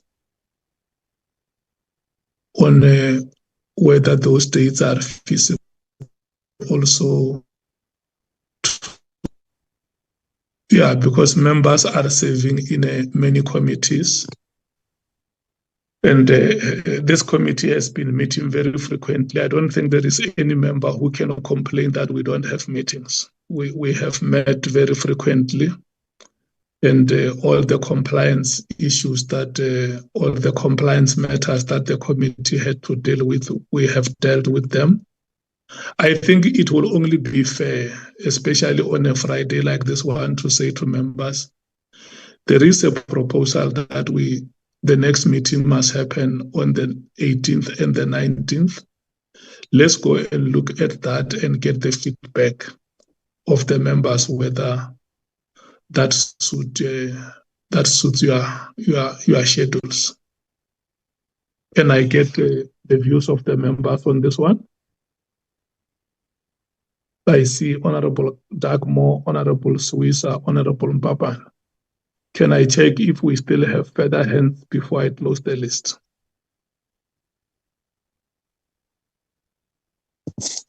Going, gone. The last will be Honorable Khadebe. So those are the 4 hands that I'm recognizing to speak on this item. Very simple matter. There is a proposal on the meetings of 18 and 19. Do you want to deal with it now, or do you want to have some few days to consider it and give us a feedback? Honorable Dagmo. Thanks very much, Chair. Greetings once again. Chair, I think it is true what you've said, that no one can complain that this committee doesn't meet, but at the same time, I think it places a massive burden on members. And what I want to actually propose, given, and I'm talking about a number of challenges, Thursday and Friday is the last 2 days of the 3rd term. And, we had been on the program supposed to deal with progress in regard to transformation, public participation on Thursday, and then so-called outstanding matters on the Friday afternoon. And as you know, we have mini plenaries as well on Friday 19th. So I would like to propose that our co-chairs take into consideration moving both the meeting for the Thursday the 18th and Friday the 19th into the 4th term, because I think for those outstanding matters, I'm sure it's going to be necessary as well to secure the presence of the Auditor General on some of those matters. So that would be my proposal, Chair, that we ask our co-chairs to consider moving those into the 4th term, looking at some dates. And then, when we obviously have to have compliance meetings, I think we should really try and, look at every second week, possibly a meeting on our normal slot, so that I think we've done a lot to catch up with where we're supposed to be. But that would be my proposal. Thank you so much, Chair. Thank you. Honorable Swiss. No, thank you, Chair. Thank you very much. Chair, I don't have a problem with the dates. I want to know the issues that I've raised consistently in this committee, if they're going to be covered in any of those meetings, because I don't want to find myself whereby I'm being told that it's not part of the agenda. There is no, I must wait for a certain report to be presented. And whether we sit tomorrow or next week or after 6 months, I want to know if the issues that I've consistently raised in the committee are going to be covered in the meeting. The last, I think is the last meeting for this term. Are they going to be covered there? That's the issue that I have. That is why the other day I was asking, did we adopt the program, the program for this term? And if it has not, then I need for those items to be put in as part of the program for this term, so that I can get answers that I'm looking for. So that's my greatest concern. I can't go with the flow, because when we go with the flow, other people don't want to go with the flow. So I need something definite that says all the questions that I've raised, because they were never answered, all the questions that I've raised that pertains to actually it affects the organogram of Parliament. Are they going to be answered in that meeting? That's what I want to know, Chair. Now I'm hearing Madam Cindy saying that they've sent the request to find out there's still not a response from the STP's office whether those issues will be addressed or not. Chair, thank you very much. Honorable Deputy Chief Whip. Thank you very much, Honorable Chairperson. My apologies for joining the meeting late. I have tendered my apology to Usindi because it came unexpectedly. So, Honorable Chairperson, I want to agree with Honorable Dagmo. My understanding as a member of this committee is that there are matters that were constantly raised in portfolio committee, in our committees, and we agreed that those matters, we will have to deal with them depending on the availability, because what we need a day where we will sit in a closed meeting to deal with those issues that Honorable Suisa has been raising in the committee. So I think we need to put that to bed, but I don't agree with the dates of next week. I really don't agree with the dates of next week. We all know that when we deal with the last days of Parliament, there are many things that are happening. So we want everyone to be part of the meeting. I want to suggest that when we return on that first week, we find a day where we will sit as this committee to deal with those matters that have been raised in this committee. Thank you very much. And I agree with you, Honorable Co-Chairperson, when you say that we cannot discuss each and every point here now to say this is what we want to see in the program. We all know those particular issues, as she has also highlighted just now.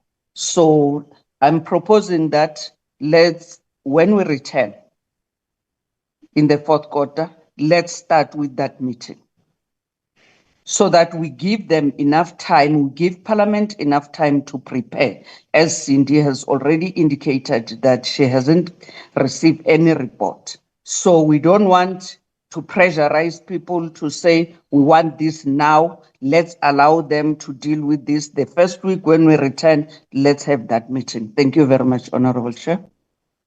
Okay, Honorable Khadebe. Thank you, Honorable Co-Chairperson. I think I concur with what Honorable Dagmo and Honorable Deputy Chief Whip has said. Next week will be too tight, and then we give you a space to determine in the fourth term when we're going to have those meetings and those agenda items. Thank you, Chair. Okay. And Chair, we want to help you because you are also chairing another very important commission. We appreciate the pressures that you yourself are facing, Chair.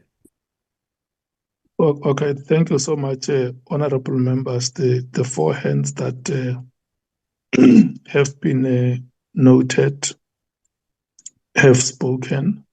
And so the feeling is that it may not be possible for us to have those two meetings next week. I think the members are very clear about the forthcoming activities. And so we will keep it open, myself and the co-chair, for members if they want to make suggestions. We will take those meetings to the last term of the year. And time and space permitting, we will locate those meetings and inform members.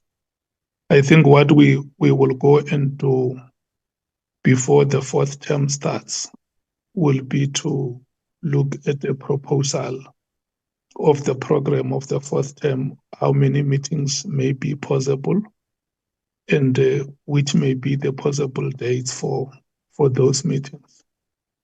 And we are going to prioritize compliance matters. There is no other matter, like we have said previously, that will go off the radar. Each and every matter that honourable members have raised will be accommodated in the committee program.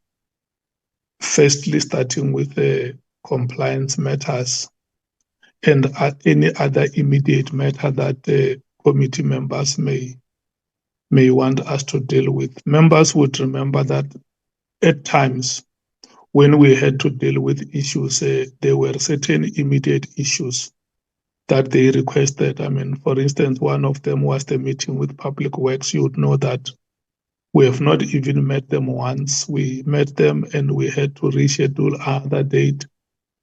So that was at the request of the members of this Joint Standing Committee.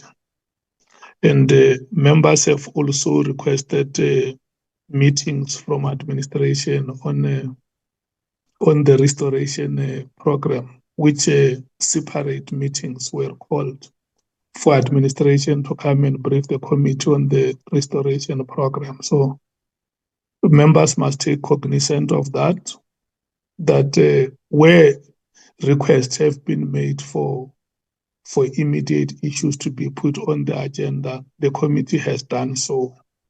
So we will continue to work like that. And the issues that Honorable Swisa has raised, as and when we have received responses from administration, which we will also make a follow-up with them when we are ready as the presidium of this committee. We will accordingly table those items on the agenda. Can we then move to the next item on the agenda, Cindy, which is the minutes of the previous meetings? Yes, Chair. I'll share the minutes of I'll share the minutes of the third first. I just need to. So we've got two sets of minutes: the set of the third and the set of the fifth.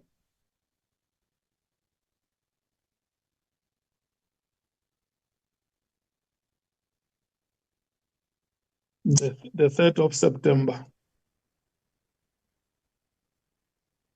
Cindy?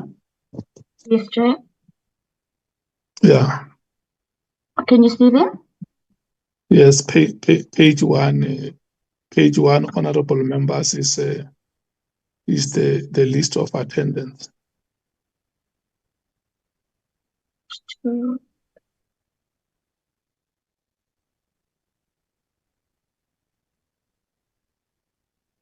Okay, can we move to, we're on page 2, Cindy. Can you see page 7, Chair? Hello? Okay, so this is page 7. Yeah, let me dictate to you what you must do. Can you put page 1? Can you put page 1 on the screen? Okay.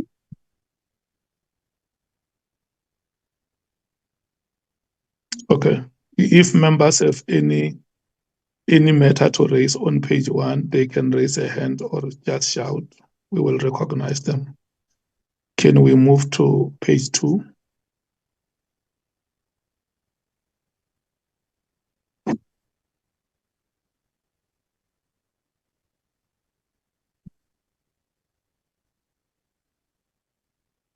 Page 3, Cindy.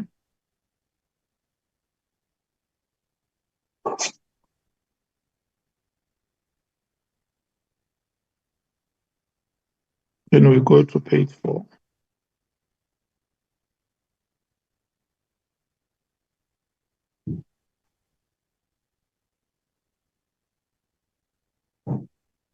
Page 5.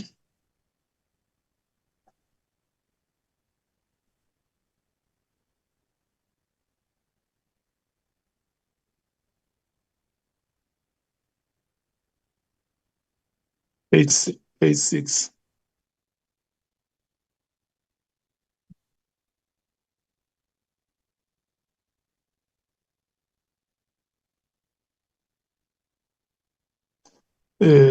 Next page, Cindy.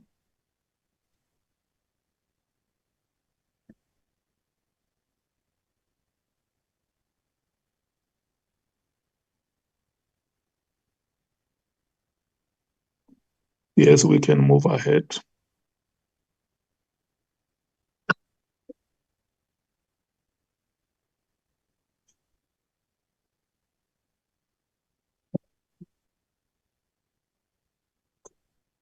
Move ahead.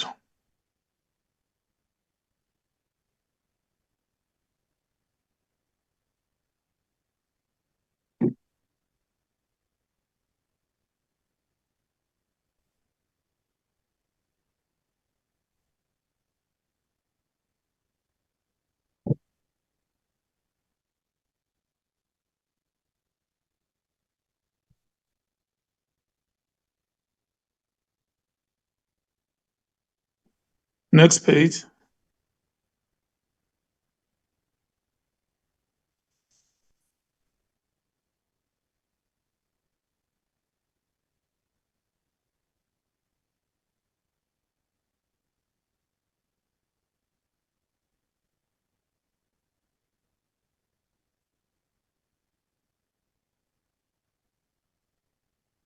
Can we move ahead, Cindy?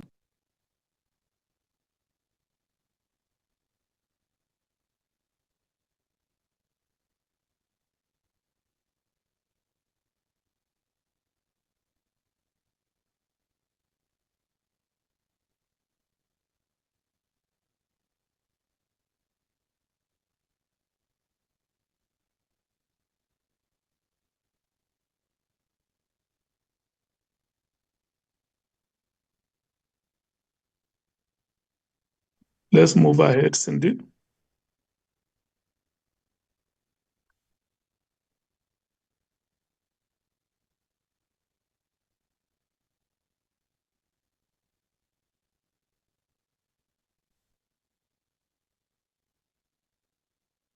Yeah, we can go to page 14.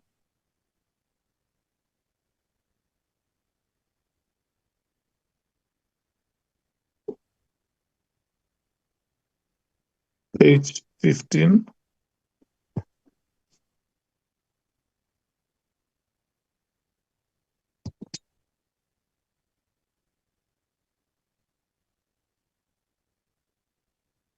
Page 16.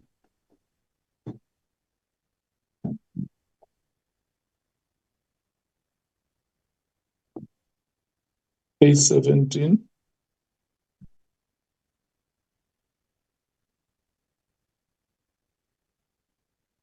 Page 18.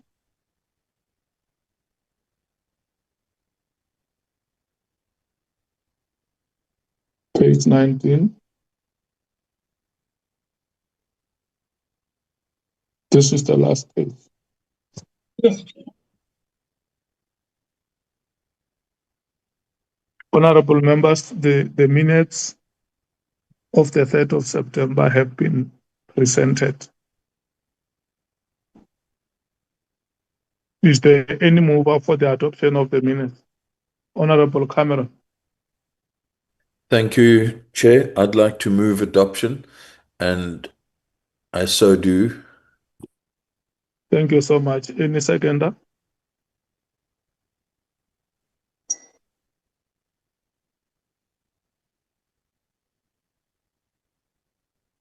Any objection?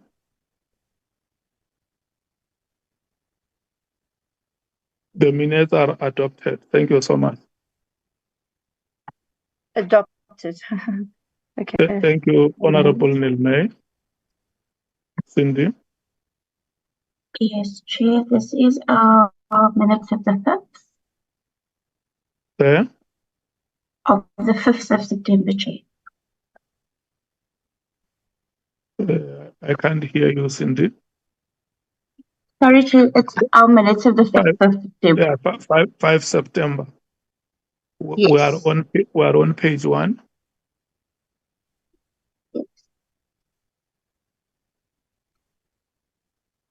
Yes, can we move to page 2? I mean, that is the attendance list.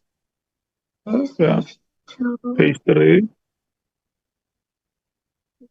Yeah. Yeah. Let's pass the attendance list, Cindy.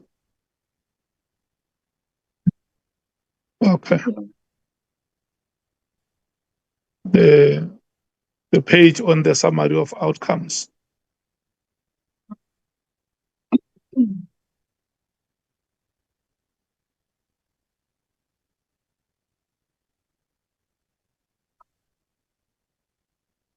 Yeah.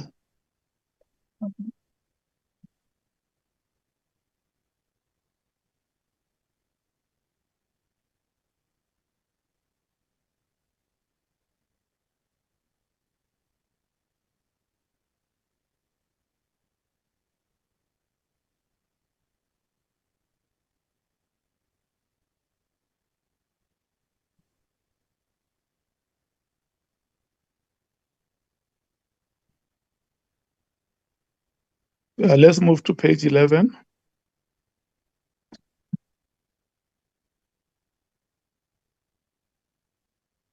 Page 12.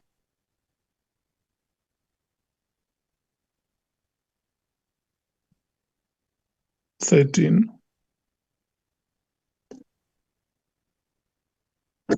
14,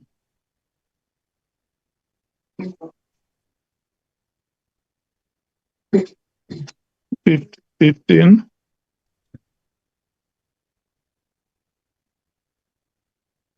16. And the last page will be page 17.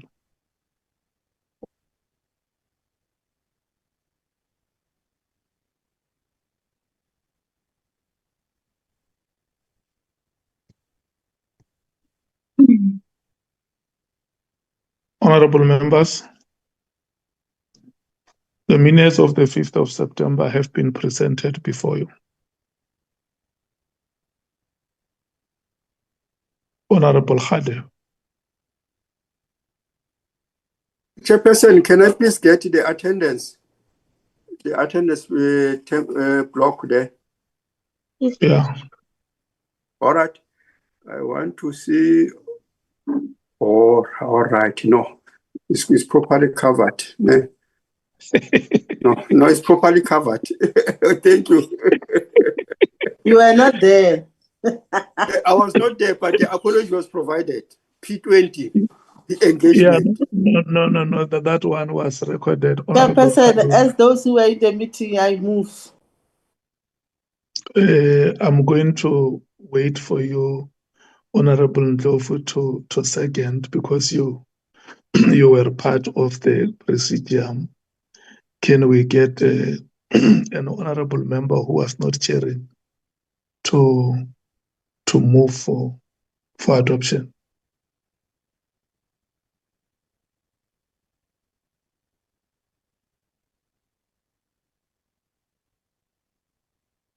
Chair, I move for adoption of the minutes of the 5th September.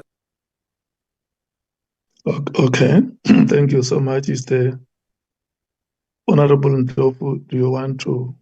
Yes, Chair. Okay. Yes, Chair, I second the minutes. Thank you. Is there any objection? Okay, the minutes are duly adopted. Cindy? No problem.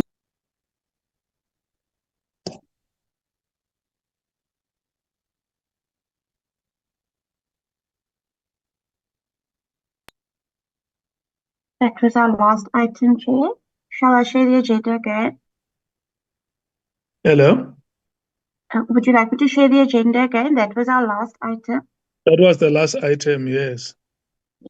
We have come to the end of the meeting. Honorable members, I want to take this opportunity and thank you so much, starting with the co-chair who dealt with the first part of the meeting in our engagements with Parmed. Thank you so much, Honorable Ndlovu, for the sterling work done. I also want to thank the chair of the NCOP and the deputy speaker of the National Assembly and all the board members of Parmed for their participation in this meeting. I want to thank you, honorable members, for having availed time. For sure, you know that we are a very unfortunate committee which meets at awkward times. It's either we meet at night between 6 and 9 or on Fridays when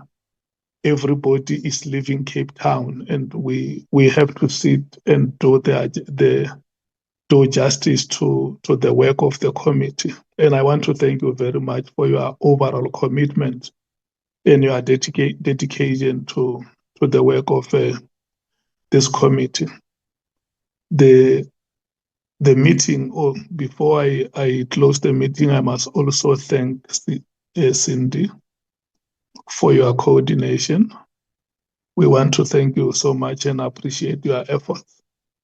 Honorable members, the meeting stands adjourned. Thank you so much and have the best of the weekend. Long live the chair. Thank you, Chair.